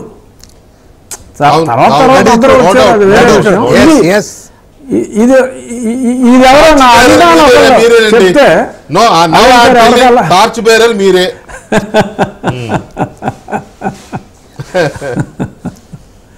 అదే అది ఎవరో మెసేజ్ చూసిన తర్వాత నాకు ఐడియా వచ్చింది. లేకపోతే నేను కూడా ముందు 50% జగన్మోహన్ రెడ్డి గారే అన్నా, ఆయనతో ఏకీపించి ఈలోపు మెసేజ్ చూసిన తర్వాత కొంచెం సవరణ. మరి కకావికలలో మన పాత్ర అసలు లేదంటారా ఏంటి? ఎందుకంటే నా పాత్ర, వెంకటకృష్ణ గారి పాత్ర, అక్కడ పాత్రలు ఇవన్నీ కూడా చాలా ఎక్కువగానే ఉన్నాయి కదా. చాలా మంది పాత్రలు ఉన్నాయి. చివరికి మైలేజ్ అంటే పోతులే, సహజంగానే పోతుగా పార్టీలు కాబట్టి వాళ్ళకి పోతుంది పాత్ర. చాలా మంది ఏంటి అన్న కోర్టు తీర్పు వచ్చిందా? లేదు, ఇంకా రాలేదు, అది లేట్ అవుద్ది అంటున్నారు. ప్రవీణ్ ఫోన్ కలపండి అయ్యా. ప్రవీణ్ ఈలోపు ఇప్పుడే ఒక బ్రేకింగ్ వస్తా ఉంది. ఒంగోలు ఎంపీ మాగుంట శ్రీనివాసరెడ్డి కుటుంబానికి నో టికెట్. తనను సాయంత్రం కలిసిన ఒంగోలు ఎమ్మెల్యే బాలినేని శ్రీనివాసరెడ్డికి స్పష్టంగా చెప్పిన సీఎం జగన్. తాను చెప్పిన షరతులకు ఎంపీ మాగుంట అంగీకరించకపోవడంతో సీఎం సీరియస్. ముందే మాగుంటకు రీజనల్ కోఆర్డినేటర్ ద్వారా షరతుల సమాచారం పంపిన సీఎం 180 కోట్ల రూపాయల డిపాజిట్, నియోజకవర్గంలోని అన్ని అసెంబ్లీ సెగ్మెంట్లలో ప్రెస్ మీట్ పెట్టి చంద్రబాబు, పవన్, లోకేష్ ను తిట్టాలని షరతులు. వీటిని అమలు చేస్తేనే టికెట్ ఇస్తామని షరతు. వీటి అమలుకు నిరాకరించిన ఎంపీ మాగుంట నిన్న విజయసాయిరెడ్డిని కలిసి స్పష్టం చేసిన మాగుంట తాను మాట్లాడతానని చెప్పి మాగుంటకు చెప్పిన బాలినేని. సీఎంను కలిసిన వెంటనే బాలినేనికి ఒంగోలు నుంచి పోటీ చేయాలని ఆదేశం. మాగుంటకు టికెట్ ఇచ్చే ప్రసక్తే లేదని చెప్పి స్పష్టం చేసిన సీఎం. సో ఇదేంటి పరిస్థితి? నేను చెప్తే కొద్దిగా మీరు అన్నట్టుగా అదే మీరు అది పసిగట్టే ఆ టైటిల్స్ అన్నీ పెట్టినట్టున్నారు.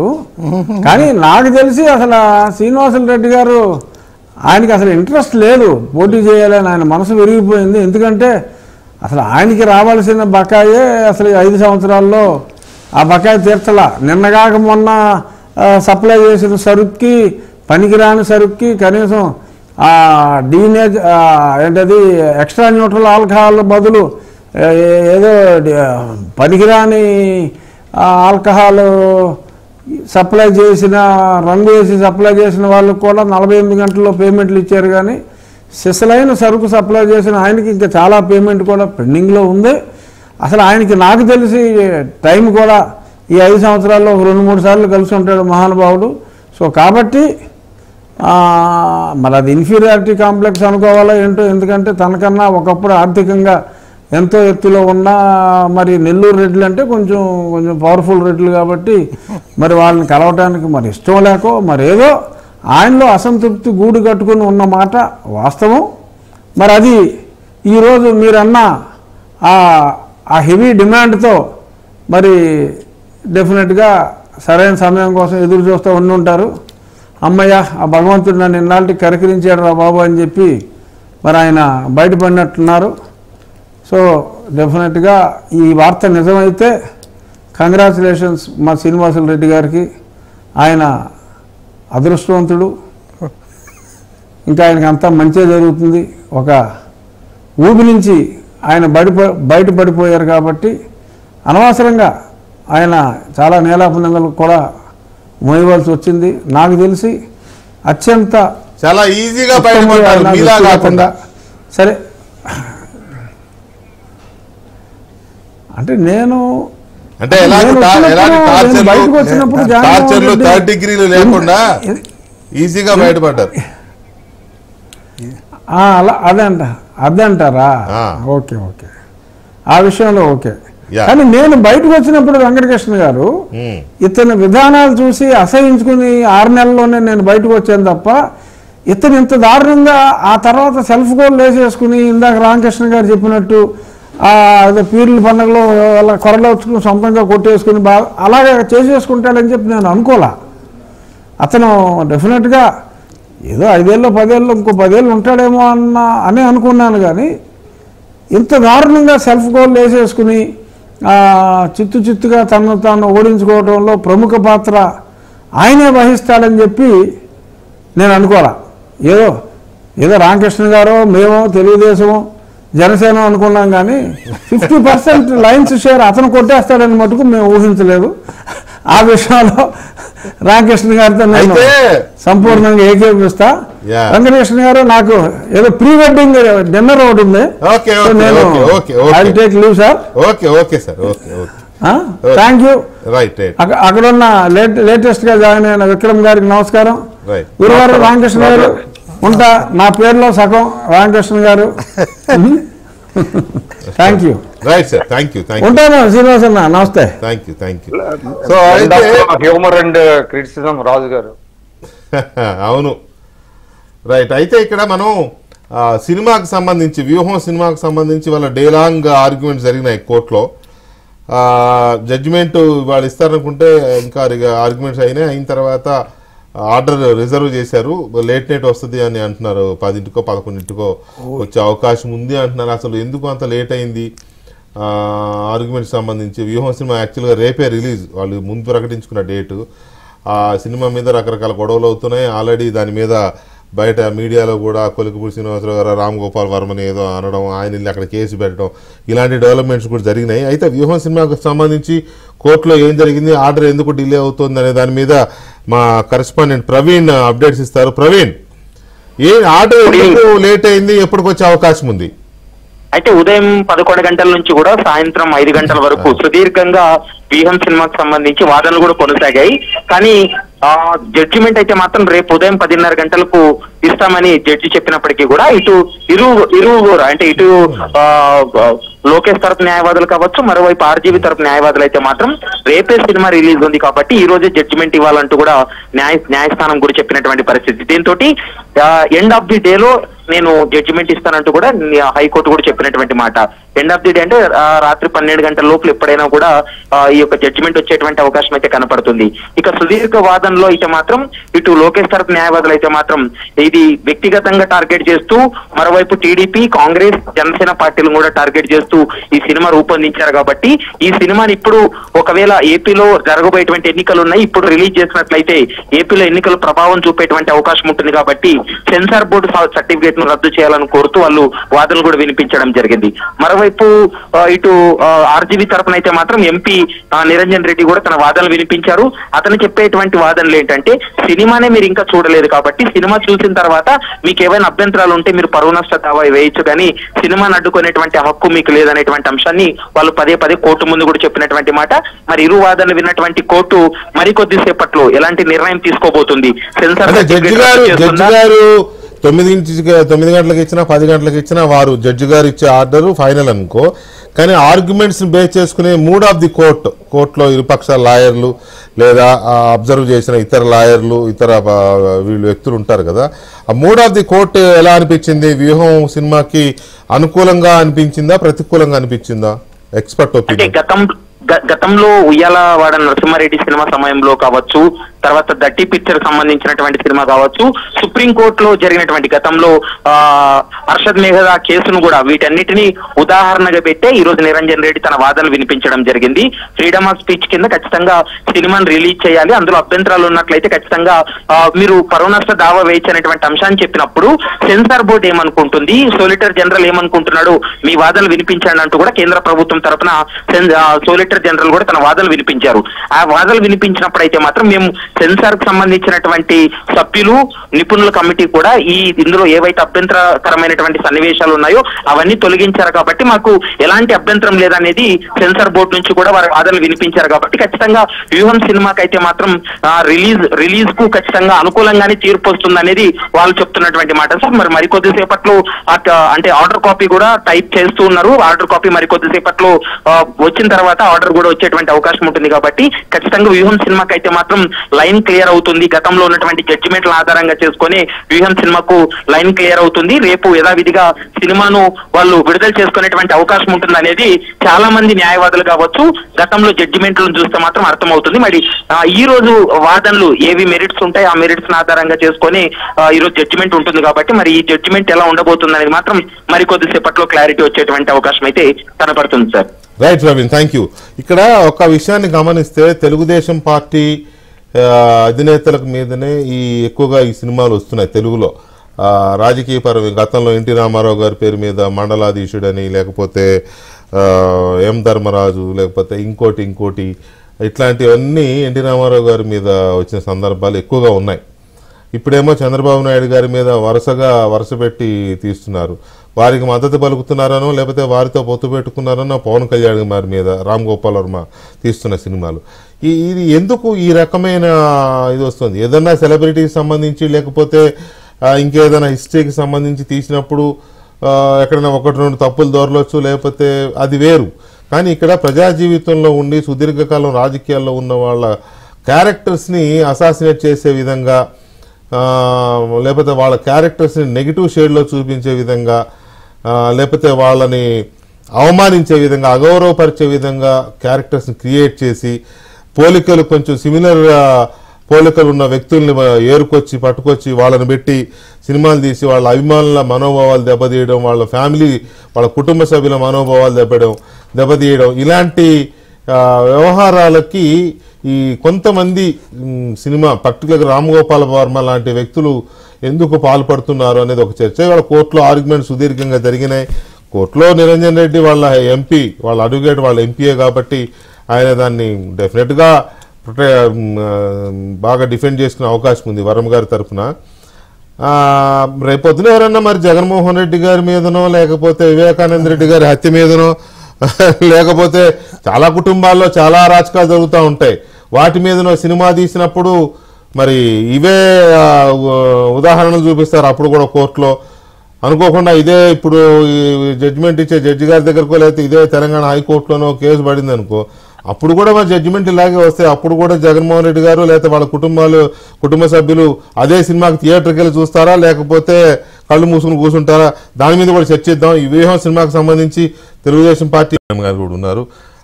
విక్రమ్ గారు, ఈ సినిమాలకు సంబంధించి ఇప్పుడే మా ప్రవీణ్ చెప్పిన డీటెయిల్స్ విన్నారు కదా. కోర్టులో జరిగిన ఆర్గ్యుమెంట్స్, ఎన్టీ రామారావు గారి మీద గతంలో 2-3 సినిమాలు తీసి ఇట్లాగే చేయడము, చంద్రబాబు నాయుడు గారి మీద ఇంతకుముందు తీశారు, లేకపోతే లక్ష్మీ ఎన్టీఆర్ అని ఇదే రామ్ గోపాల్ వర్మ ఆల్రెడీ ఒక సినిమా తీసి దాంట్లో కూడా చంద్రబాబు నాయుడు గారిని నెగిటివ్గా చూపించే ప్రయత్నం చేశాడు. జనం ఎవరో ఏదో ఒక పూట ఒక షో చూశారేమో, అది తర్వాత విషయం. కానీ అంటే వీళ్ళకి టీడీపీనే టార్గెట్గా గతంలో అయ్యింది. కృష్ణ గారు తీశారు, కొంతమంది డైరెక్టర్లు తీశారు గతంలో కూడా, విజయ్ చంద్ర గారు కూడా తీసినట్టున్నాడు సబ్జెక్ట్ టు కరెక్షన్. ఇప్పుడు ఈయన దీన్ని ఎలా చూడాలి మనం? మీ అబ్జర్వేషన్స్ ఏంటి? అంటే గతంలో కూడా ఇట్లాంటి ఎన్టీ రామారావు గారు ఉన్నప్పుడు నా పిలిపే ప్రభంజనం అని ఇట్లాంటివి కొన్ని తీశారండి. కాకపోతే ఏంటంటే అవి పెద్దగా ప్రజాదరణ పొందకపోవడంతో దాని మీద సీరియస్ గా దృష్టి పెట్టాల TDP.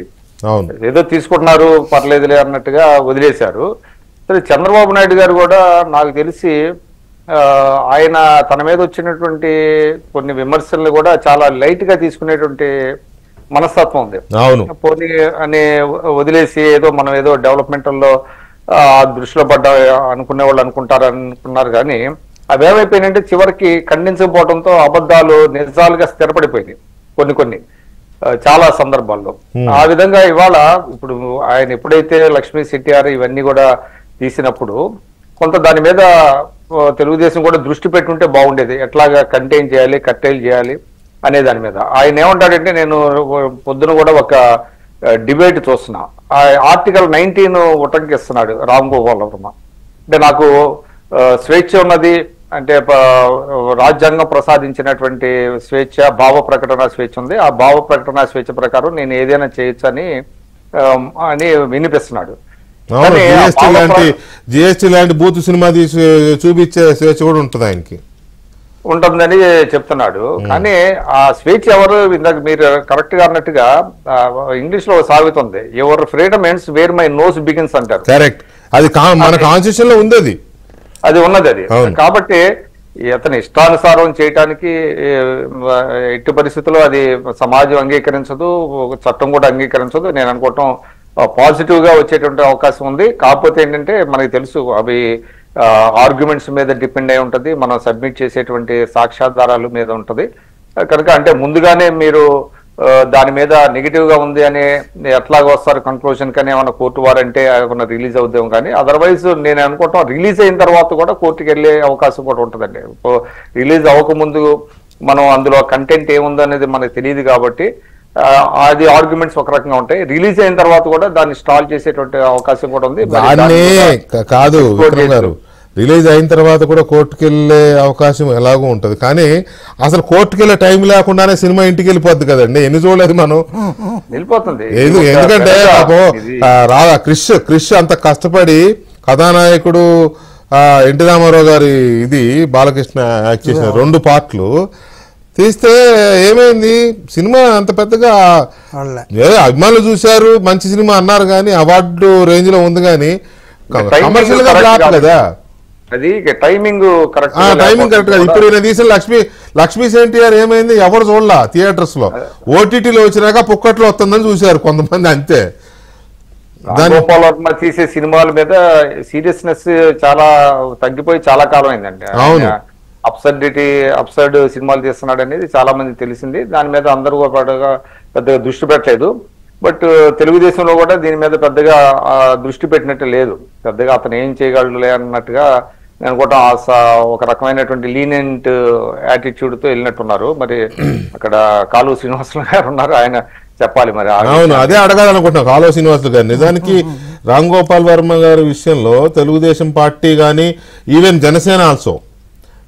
Janasena and Pawan Kalyan fans also ఎందుకో లీనియన్స్ ఇచ్చారా లేకపోతే చూసి చూడనట్టు వదిలేశారా అనేది అర్థం కావట్లేదు. అందుకే ఆయన రిపీటెడ్గా ఇలాంటి కామెంట్స్ లేకపోతే ఎవరిని పడితే వాడిని ఏది పడితే అనడము అదంతా ఒక అలవాట్లాగా అయిపోయింది. సాధారణంగా వెంకటకృష్ణ గారు ఇట్లాంటి సినిమాలు గతంలో కూడా వచ్చినప్పుడు ప్రజలు ఆదరించలేదు. కానీ ఇక్కడ చట్టపరంగా మనం ఏమైనా చర్యలు తీసుకోవాలనుకున్నప్పుడు లక్ష్మీ ఎన్టీఆర్ మీద మనం ఎప్పుడో కోర్టుకు పోవాల్సింది. అది కొంత ఉదాసీనంగానే మేము వ్యవహరించినట్టు నాకు కూడా అనిపించింది.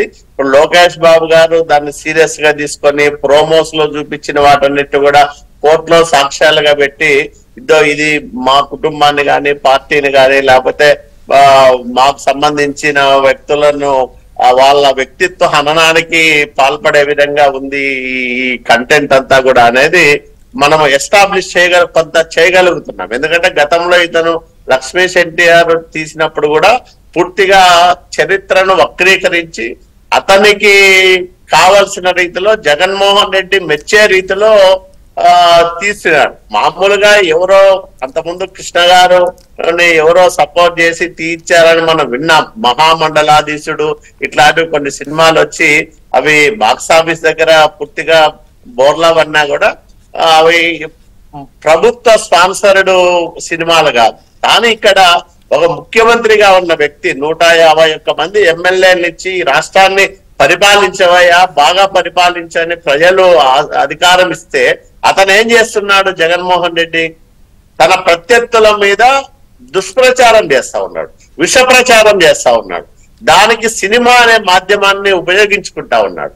ఇప్పుడు చూడండి మీరు, ఇందిరాగాంధీ స్టేడియం ఎట్లా ఇస్తారు అతనికి, తర్వాత డీజీపీ దగ్గర నేరుగా పోయి కలుస్తాడు. మేము ఇప్పటికీ 100 సార్లు అడిగాం డీజీపీ అపాయింట్మెంట్. అరాచకాల గురించి మాట్లాడతాము, మీకు విన్నవించుకుంటాం, ఇవన్నీ జరుగుతున్నాయి, దీనిపైన మేము కలుస్తామంటే ఎప్పుడైనా ఇంటర్వ్యూలు ఇచ్చారా? ప్రధాన ప్రతిపక్ష పార్టీకి ఇంటర్వ్యూలు ఇవ్వని డీజీపీ ఒక మామూలు అంటే ఒక కుచితంతో కుయుక్తులతో ఒక సినిమా తీసిన వ్యక్తిని దగ్గరికి పిలిచి తీసుకుంటున్నారంటే ఖచ్చితంగా జగన్మోహన్ రెడ్డి, సజ్జల రామకృష్ణారెడ్డి వీళ్ళందరూ దీనిలో వెనకాల ఉండి నడిపిస్తున్నారు తప్ప మరొకటి కాదు. జగన్మోహన్ రెడ్డి స్వార్థ రాజకీయ ప్రయోజనాల కోసమే ఆర్జీవి ఇట్లాంటి సినిమాలు తీస్తున్నాడు. కాబట్టే మేము కోర్టులో చెప్పడానికి ప్రోమోలు దీనికి సంబంధించి కొన్ని విడుదలైన పోస్టర్స్ కానీ ఇవన్నీ కూడా ఉపయోగపడతాయి. మామూలుగా ఒక సినిమా తీస్తున్నాడంటే ఫలానా సినిమా తీస్తున్నాడు దాన్ని బ్యాన్ చేయమని అడిగితే కోర్టు కూడా మీరు ఎట్లా బ్యాన్ చేయమంటారు, ఏముంటుందో తెలియకుండా ఎట్లా బ్యాన్ చేయమంటారు అని అడిగే అవకాశం ఉంటుంది.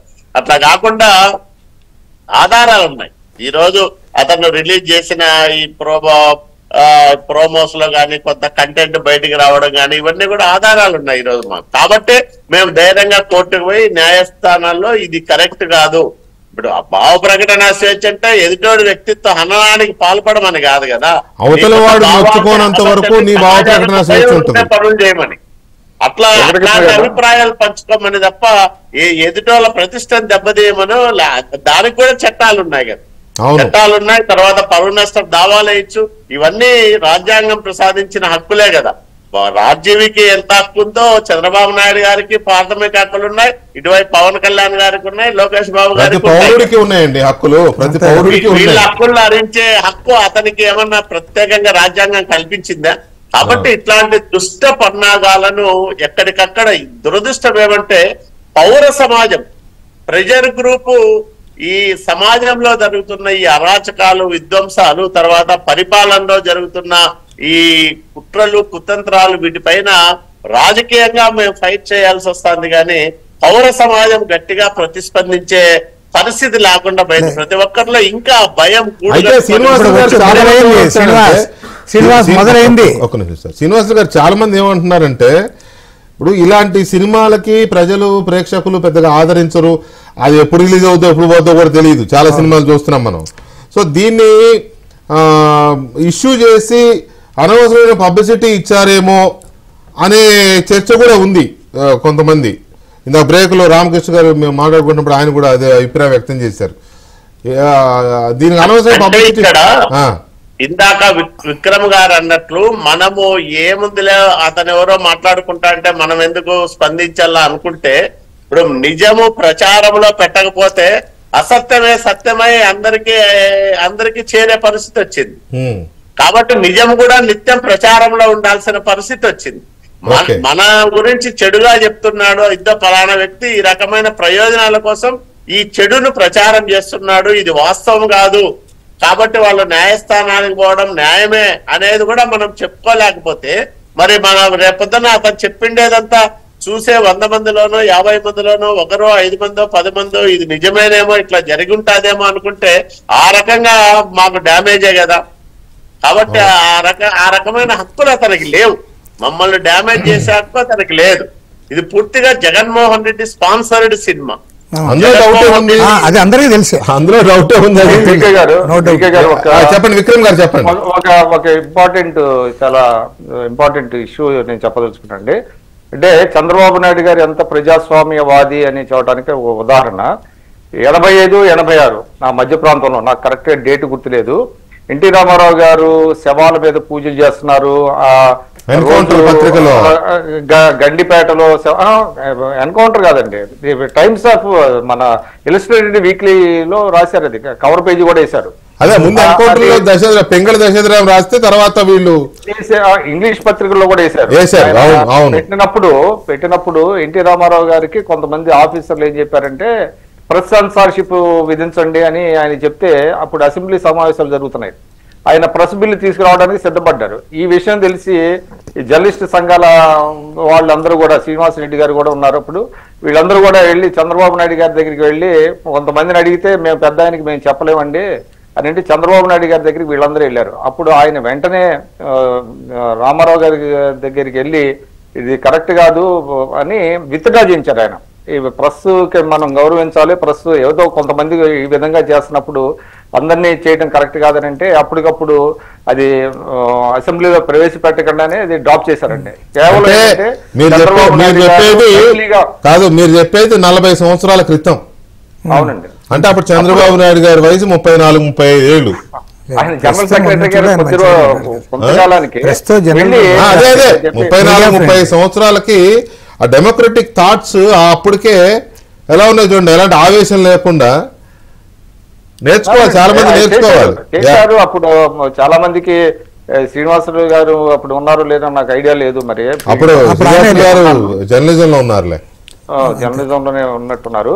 అదే అప్పుడు నేను కూడా ఉన్నాను, అందుకని నేను చెప్తున్నా అనమాట. అప్పుడు మొత్తం ఇది దట్ వాజ్ రిపోర్టెడ్ అనమాట. ఈ మొత్తం ఇన్సిడెంట్ చంద్రబాబు నాయుడు గారు టైమ్లీ ఇంటర్వెన్షన్ తో చేసి ఆయన సీఎం అయిన తర్వాత కూడా పత్రికలకు ఇవ్వాల్సినంత గౌరవించేవాళ్ళు. అంటే ఒక పత్రిక ఆయన మీద టార్గెట్ చేసినప్పటికీ ఆ రిపోర్టర్స్ వస్తే కూడా ఏనాడు కూడా వాళ్ళని చిన్న పల్లెత్తు మాట కూడా ఆయన అనేవాళ్ళు కాదు. అంత దీనిగా ఆయన మీడియాని చూశారు.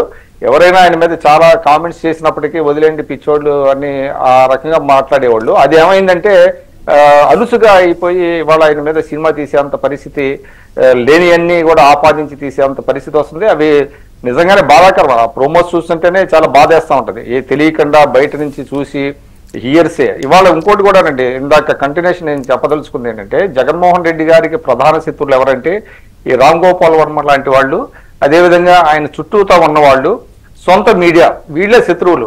ఎందుకంటే అంతా బ్రహ్మాండంగా ఉంది, అద్భుతంగా ఉంది, మనం చేసేదంతా చాలా బాగుంది అని చెప్పడం తప్ప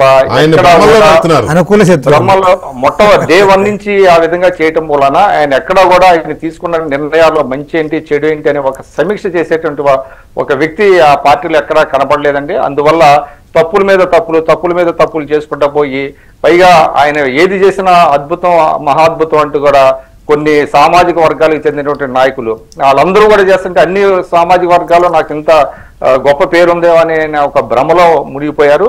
ఇవాళ ఇంకోటి కూడా చెప్తున్నాను, ఎంత దారుణంగా ఉందంటే పరిపాలన. ఇది మీకు చూపిస్తున్నాయి. ఇవాళ ఒక ఆంగ్ల దినపత్రిక అండి, హాఫ్ పేజ్ అడ్వర్టైజ్మెంట్ తెలంగాణ. దీంట్లో appeal to anganwadi workers and helpers by government of Andhra Pradesh అనేది ఒక అడ్వర్టైజ్మెంట్ హాఫ్ పేజ్ అండి. ఇది ఎన్ని లక్షలు ఉంటుందో మనకి తెలుసు. అంటే ఆంధ్రప్రదేశ్ లో అంగన్వాడీ వర్కర్లకి అపీల్ చేస్తుంది ప్రభుత్వం. అక్కడే అపీల్ చేయాలి, అక్కడ పత్రికల్లో ఇవ్వాలి అడ్వర్టైజ్మెంట్, దట్టు ఇంగ్లీష్ పేపర్లో. ఇక్కడ తెలంగాణ రాష్ట్రంలో ఇవ్వటం ఏంటండి? అంటే ప్రజాధనం ఎంత అది దారుణంగా ఈజీగా ఇవాళ ఆంధ్రజ్యోతికి తప్ప ఆల్మోస్ట్ అన్ని పత్రికలకి వాళ్ళ నీలి మీడియా టీవీలకు ఇచ్చారు. ఈజీగా ఒక 50 కోట్లు ఖర్చు పెట్టుకుంటారు.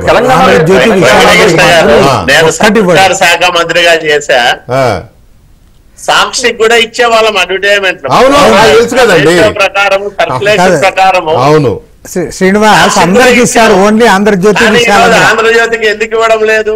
సరే, ఆంధ్రజ్యోతికి ఎందుకు ఇవ్వడం లేదు అనేది అది వాళ్ళ సంకుచిత తన పేపర్ ను పోషించుకోవడానికి ప్రజాధనాన్ని పూర్తిగా డైవర్ట్ చేస్తా ఉన్నారు. అది వాళ్ళ సంకుచిత భావజాలం అనుకోండి. శ్రీనివాస్ పేపరే కదండి, ఇవాళ తెలంగాణలో ఒక ఆంగ్ల దినపత్రికకి అంగన్వాడీ వర్కర్లకి ఇంగ్లీష్ వస్తుందండి. ఇక్కడే అసలు అంగన్వాడీకి కంపెనీ చేయటం ఏంటి అసలు? ఇది ప్రజాధనం అంత దారుణంగా ఉపయోగిస్తున్నారని చెప్పడానికి నేను చెప్తున్నాను. ఒక్క నిమిషం విక్రమ్ గారు, ఇప్పుడు ఈ సినిమాకి సంబంధించి ఇది ఆయన ఒక క్రియేటివ్ డైరెక్టర్ స్టార్టింగ్లో అనేవాళ్ళు. ఆ క్రియేటివ్ డైరెక్టర్ కాస్త ఇక్కడ నుంచి వెళ్ళి బాలీవుడ్లో తీశాడు, అది ఓకే మనవాడు తీస్తున్నాడు అనుకున్నారు. ఆ తర్వాత బూత్ డైరెక్టర్గా మారాడు, మధ్యలో కొన్ని దయ్యాలు తీశాడు. ఏంటంటే ఆయన జర్నీ ఎటో పోయింది. సరే, ఆయన ఇష్టం, వ్యక్తిగతమైన కెరీర్, అది ఎవరికి సంబంధం లేదు. చూసినోడు చూస్తాడు, చూడనోడు చూడు, అది వేరే విషయం. కానీ ఇట్లా పొలిటికల్గా ప్రజా జీవితంలో సుదీర్ఘమైన ఇది ఉన్న వాళ్ళని ఒక కామెడీగా క్రియేట్ చేయడం, లేకపోతే ఎవరినో తీసుకొచ్చి ఒక భయంకరమైన రూపం ఇది చేసి చూశారు కదా మీరు. ఇది ఏ రకమైన ఇది అసలు ఈ వివాదం, మీ అబ్జర్వేషన్ ఏంటి? అట్లాగే ఇప్పుడు ఆ గొలికపూడి శ్రీనివాసరావు గారికి ఈయనకి జరిగిన వివాదం, ఇది కూడా కొంత ఎంబరాసింగ్ ఇదే ఎంతైనా. సరే, ఆయన కేసు పెడితే పెట్టాడు, డీజీపీ గారు ఆయన దగ్గర పిటిషన్ తీసిన, పోలీస్ స్టేషన్లో ఇవ్వాల్సిన పిటిషన్, అది కూడా హైదరాబాద్లో ఇవ్వాల్సిన పిటిషన్ ని అక్కడికి వెళ్ళి ఇచ్చాడు, ఆయన ఏమో తీసుకున్నారు. సరే, అది వాళ్ళు ఇది అనుకోండి, మీ ఒపీనియన్. ఇప్పుడు రామ్ గోపాల్ వర్మకు సంబంధించి మీరు అన్నది కరెక్టే. ఒకప్పుడు శివ సినిమా, అదేవిధంగా క్షణక్షణం అవి చూసినప్పుడు ఆయన పెద్ద డైరెక్టర్గా పేరు వచ్చింది. ఇప్పుడు ఎవరు అంతగా ఇది ఇవ్వడంలే, అతను ఈ మధ్యలో ఆ సినిమాలు కూడా ఏవి పోవడంలే. కానీ నేనేది బట్టి సినిమాలనే కాదు, ఇప్పుడు సినిమాల కంటే ఎక్కువగా మన టీవీస్లో కానీ, లేదంటే సోషల్ మీడియాలో కానీ, సోషల్ మీడియాలో మరీ ఎక్కువ, అది పొలిటికల్ లీడర్స్ని కానీ ఎవరినైనా సరే సిటిజన్స్ని వాళ్ళని విమర్శించే తప్పు లేదు, విభేదించు తప్పు లేదు. కానీ వాళ్ళని కించపరిచే పద్ధతుల్లో, అగౌరవపరిచే పద్ధతుల్లో దాన్ని పోస్టింగ్లు పెట్టడం, ఇవన్నీ అది ఎవరికి రైట్ లేదు. నేను ఇప్పుడు ఈ రోజు సోషల్ మీడియాలో చూసి చెప్తా, అది వైఎస్ఆర్ కాంగ్రెస్ పార్టీ వాళ్ళు కాదు చెప్తాను. అతను మచిలీపట్నం ఎమ్మెల్యే పేరుని నాని అంగన్వాడీ వాళ్ళ దగ్గర పోయి ఉప్మా తిన్నాడు. అవును, వాళ్ళ మధ్యలో కూర్చొని తిన్నాడు. అతనే నిజంగా అంటే పాపం వీళ్ళే ఎమ్మెల్యే ఇంటికి పోతా అంటే ఎమ్మెల్యేనే వాళ్ళ దగ్గర పోయి తిన్నాడు. దాని కింద ఒకరేమో కామెంట్ మంచిగా పెట్టారు, నువ్వు ఉప్మా తినడం కాదు, సీఎం దగ్గర తీసుకుని పోయి పరిష్కారం చేయని. అది బాగుంది. దాని కింద ఎంత తిట్టారంటే, వీడు గొప్ప యాక్టరు, వీడు ఆర్టిస్టు, అట్లా ఇట్లా అని చెప్పి విపరీతంగా తిడతా కింద పెట్టారు. కాబట్టి ఏమంటే ఇప్పుడు ఎవరైనా సరే, ఇప్పుడు నరేంద్ర మోడీ ఉన్నాడు, ఆయన ప్రైమ్ మినిస్టర్ గా మనం ఆయన చేసే విధానాలతో వ్యతిరేకించడం తప్పులేదు. కానీ ఆయన కించపరిచేటట్టు మనం మాట్లాడితే అది మన గౌరవాన్ని పెంచదు, అది సరైనది కాదు. అది చంద్రబాబు నాయుడు గారు పైగా ఒక సుదీర్ఘ రాజకీయ అనుభవం ఉన్న వ్యక్తి, 40 ఏళ్లు ప్రతిపక్ష నాయకుడిగా పోయి, అంతేకాకుండా ముఖ్యమంత్రిగా పనిచేసిన వ్యక్తిని కించపరుస్తాం, మేము సినిమాలు తీస్తాం, అది చేస్తామంటే అది సరైనది కాదు. దానికంటే ఏమంటే ఇప్పుడు మళ్ళీ దానిపైన కూడా బయట టీవీ డిబేట్స్లో ఇదంతా కూడా గొడవ చేసింది కూడా నాకు మన శ్రీనివాస్ పెట్టింది కూడా నాకేం నచ్చలే. శ్రీనివాసు, కొలికపూడి శ్రీనివాసు ₹1 కోటి ఇస్తాను చంపితే అని అట్లా చెప్పడము, అంటే ఆయన చంపుతాడని కాదు, ఎందుకంటే చంపే వాళ్ళు ఎవరు టీవీ స్టూడియోలో మాట్లాడరు అట్లా, అంతే కదా. ఇప్పుడు అర్ధరాత్రి శ్రీనివాస్కి తెలుసు వివేకానంద రెడ్డి గారి ఎగ్జాంపుల్. అంతేగాని వాళ్ళు ఏదో ఎక్కువ మాట్లాడరు, వాళ్ళు మామూలుగా ఉండి వాళ్ళు చేస్తూ ఉంటారు. చంపుతారని కాదు కానీ అట్లా మాట్లాడేది. తర్వాత ఇంకోటి కూడా నేను శ్రీనివాస్ చెప్పింది నాకు కరెక్ట్ కాదు. ఆయన ఏమంటాడంటే, అతను ఎవరు రామ్ గోపాల్ వర్మ పైన కమ్మళ్ళు కాపులు ఏం చేస్తున్నారు, వాళ్ళ కోపం వస్తుందా లేదా అంటాడు. అసలు కమ్మలకి కాపులకి ఎందుకు రావాలని నేను అడుగుతాను. అరే అది ఇంకోటి, ఇప్పుడు చంద్రబాబు నాయుడు అంటే కమ్మలకు లీడరు, పవన్ కళ్యాణ్ అంటే కాపులకు లీడర్ అంటే వాళ్ళని నువ్వు సంకుచితం చేస్తాను, తప్పది. ఇప్పుడు చంద్రబాబు నాయుడు ఒక తెలుగుదేశం పార్టీ జాతీయ అధ్యక్షుడు అన్నప్పుడు, తర్వాత పవన్ కళ్యాణ్ జనసేన పార్టీ లీడర్ అయినప్పుడు ఆ పార్టీ వాళ్ళకి కోపం రావాలి అని అంటే బాగుంది, కానీ వాళ్ళ కులాల్ని అసలు అయిన దానికి కాని దానికి వల్గరైజ్ చేసి కులాన్ని ముందు పెట్టి కులం వల్లే ఇచ్చేయాలి, కులం వల్లే కొట్లాడాలి అంటే అది కరెక్ట్ కాదు. నిజంగా ఒక కులంతో ఏదైనా గవర్నమెంట్ వస్తుందా? ఏదైనా రాదు కదా. ఇన్నేళ్ళు ఆయన ముఖ్యమంత్రిగా ఉన్నాడంటే అన్ని కులాల వాళ్ళు ఆయన ఆదరించారు కాబట్టి అయ్యారు. ఇప్పుడు జగన్మోహన్ రెడ్డి రెడ్డి కాబట్టి రెడ్డి అని అంటే కరెక్ట్ కాదు కదా. కాబట్టి ఏమంటే ఏ పార్టీ ఒక కులం మీద ఆధారపడదు, ఒక కులం మీద ఆధారపడితే అది గెలవదు కూడా. ఆ ప్రజలు మిగతా కులాల వాళ్ళు ఎందుకు ఆదరిస్తారు? కాబట్టి ఏమంటే అట్లా మాట్లాడి ఉండడం కూడా మంచిది కాదు. కానీ రామ్ గోపాల్ వర్మకి ఎంత చెప్పినా అతనికేమి అతను మాట్లాడని ఎవరు అనుకోరు, ఎందుకంటే అంతే అతను ఆ టైప్ అయిపోయాడు. కాబట్టి ఏమంటే ఇంకా ప్రజలే ఇట్లా వాటిని అసహించుకోవాలి, ప్రజలు బహిష్కరించాలి, అసహించుకోవాలి, ప్రజలే ఇచ్చేయాలి. ఏదేమైనా సరే కోర్టు తీర్పు ఇవాళ వస్తుందని చెప్తా అన్నారు కాబట్టి కోర్టు తీర్పు ఏదొచ్చినా దాన్ని అందరూ కూడా మనం అబాయిడ్ అయ్యి ఉండాల్సిందే. దాన్ని ఎవరు కాదనేది లేదు. అలా కోర్టు తీర్పు ఇచ్చింది కదా అని వెళ్ళి సినిమా చూడమని కాదు, అంతే కదా. రిలీజ్ చేసుకోవాలి, చూడరు కూడా, ఇష్టమైతే చూడండి, లేకపోతే లేదు. అది పబ్లిక్ ఆ మేరకు వాళ్ళకి ఆ చైతన్యం ఉంది, దాన్ని అన్ని దేన్నిగా గుర్తిస్తారు కూడా. అవును. అయితే విక్రమ్ గారు, ఈ మీరు వచ్చే ముందు మేము ఎమ్మెల్యేలు ఎంపీలు వైసీపీ సింకింగ్ షిప్ అని చర్చిస్తున్నాం కదా, మీరు చూసే ఉంటారు డిబేట్ చాలాసేపు దాని మీద. ఇప్పుడే ఇంకో బ్రేకింగ్ కూడా వచ్చింది ఆల్రెడీ. ఈ డిబేట్ నడుస్తున్నప్పుడు ఒక ఎంపీది వచ్చింది, మాగుంట శ్రీనివాసరెడ్డి గారిది. ఆయన టికెట్ లేదని చెప్పారని 180 కోట్లు డిపాజిట్ పెట్టమని కండిషన్ పెట్టడం, ఆయన నాకు వద్దనడం చూసాం. ఇప్పుడే పెనమలూరు ఎమ్మెల్యే పార్థసారథి కూడా అదేదో యాత్రలో తన ఆవేదన అంతా వెళ్ళగక్కారు, ఆక్రోశాన్ని వెళ్ళగక్కారు. ఆయన కూడా సీట్ మారమంటున్నారు. అదే సీటు మారమనడమో లేకపోతే లేదనడమో ఏదో అందరిలాగానే ఆయనకి నన్ను అందరూ ప్రజలందరూ ఆదరించిన జగన్ ఆదరించకపోవడం దురదృష్టకరమని అన్నాడంట. ఇలాంటి సిచ్యువేషన్ ఆయనకి మంత్రి పదవి ఇవ్వాలి కదండి, ఎందుకంటే చాలా ఆయన ఒకటే కాదు అందరి పరిస్థితి ఉంది, అందరూ అదే మాట్లాడుతున్నారు కదా. కృష్ణా జిల్లాలో ఇప్పుడు ఆయన గురించి చెప్పారు కాబట్టి పార్థసారథి గారు పాపం ఆయన మంత్రి పదవి రావాల్సిన వాడు, ఆయన అవమానాన్ని భరించాడు. ఆయనకంటే రిలేటివ్లీ జూనియర్ అయినా ఆయనకి ఇచ్చారు మన మైలవరం ఎమ్మెల్యే, కానీ ఆయన సరిపెట్టుకున్నాడు. కానీ చివరికి ఆయన సీటును కూడా వెల్లంపల్లి జోగి రమేష్ అంతకుముందు నాని అండ్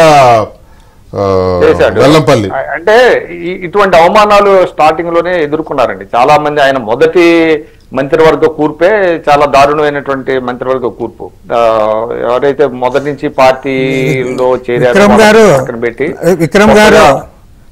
విక్రమ్ గారు ఒక్క మాట, వాళ్ళ గురించి మాత్రం మీరు ఏమి సింపతి చూపొద్దండి. ఎందుకంటే ఆత్మాభిమానం కించిత్తు కూడా లేని వాళ్ళే ఆ పార్టీలో సేల్ అవుతారు. అదే చెప్తున్నా నేను చెప్తా గ్యారంటీగా, క్యాబినెట్ లో ఒక 2-3 ఒక ఇంత పెద్దిరెడ్డి రామచంద్రారెడ్డి, కొద్ది వరకు బొత్స, లేదంటే బుగ్గన రాజేంద్రారెడ్డి, వాళ్ళు 2-3 తప్ప మిగతా వాళ్ళందరూ కూడా ఎవరికి కూడా వ్యక్తిత్వమే లేదు.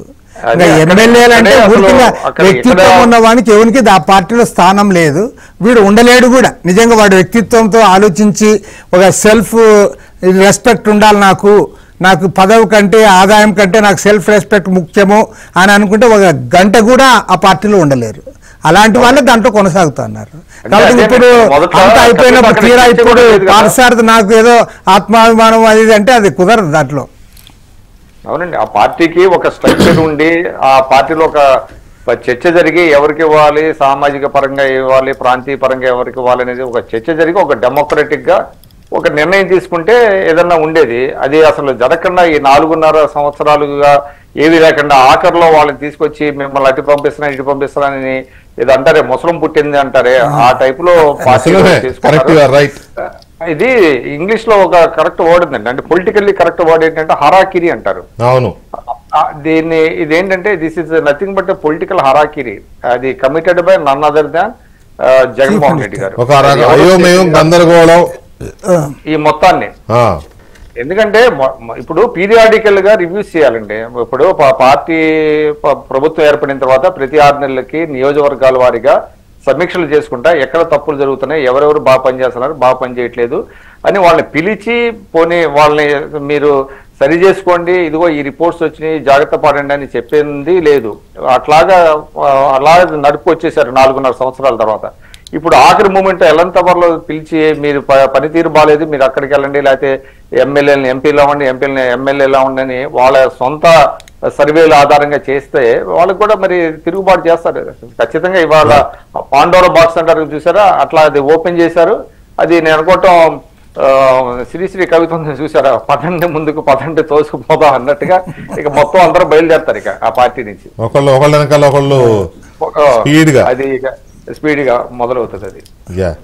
Right sir. విక్రమ్ గారు థ్యాంక్ యూ వెరీ మచ్ అండి చర్చలో పాల్గొన్నందుకు. అలాగే రామకృష్ణ గారు and Srinivasulu garu thank you very much sir చర్చలో పాల్గొన్నందుకు. Thank you. అండ్ రఘురామ్ ప్రత్యేకమైన ధన్యవాదాలు. ఇది వాటి డిబేట్. మళ్ళీ రేపు కలుద్దాం.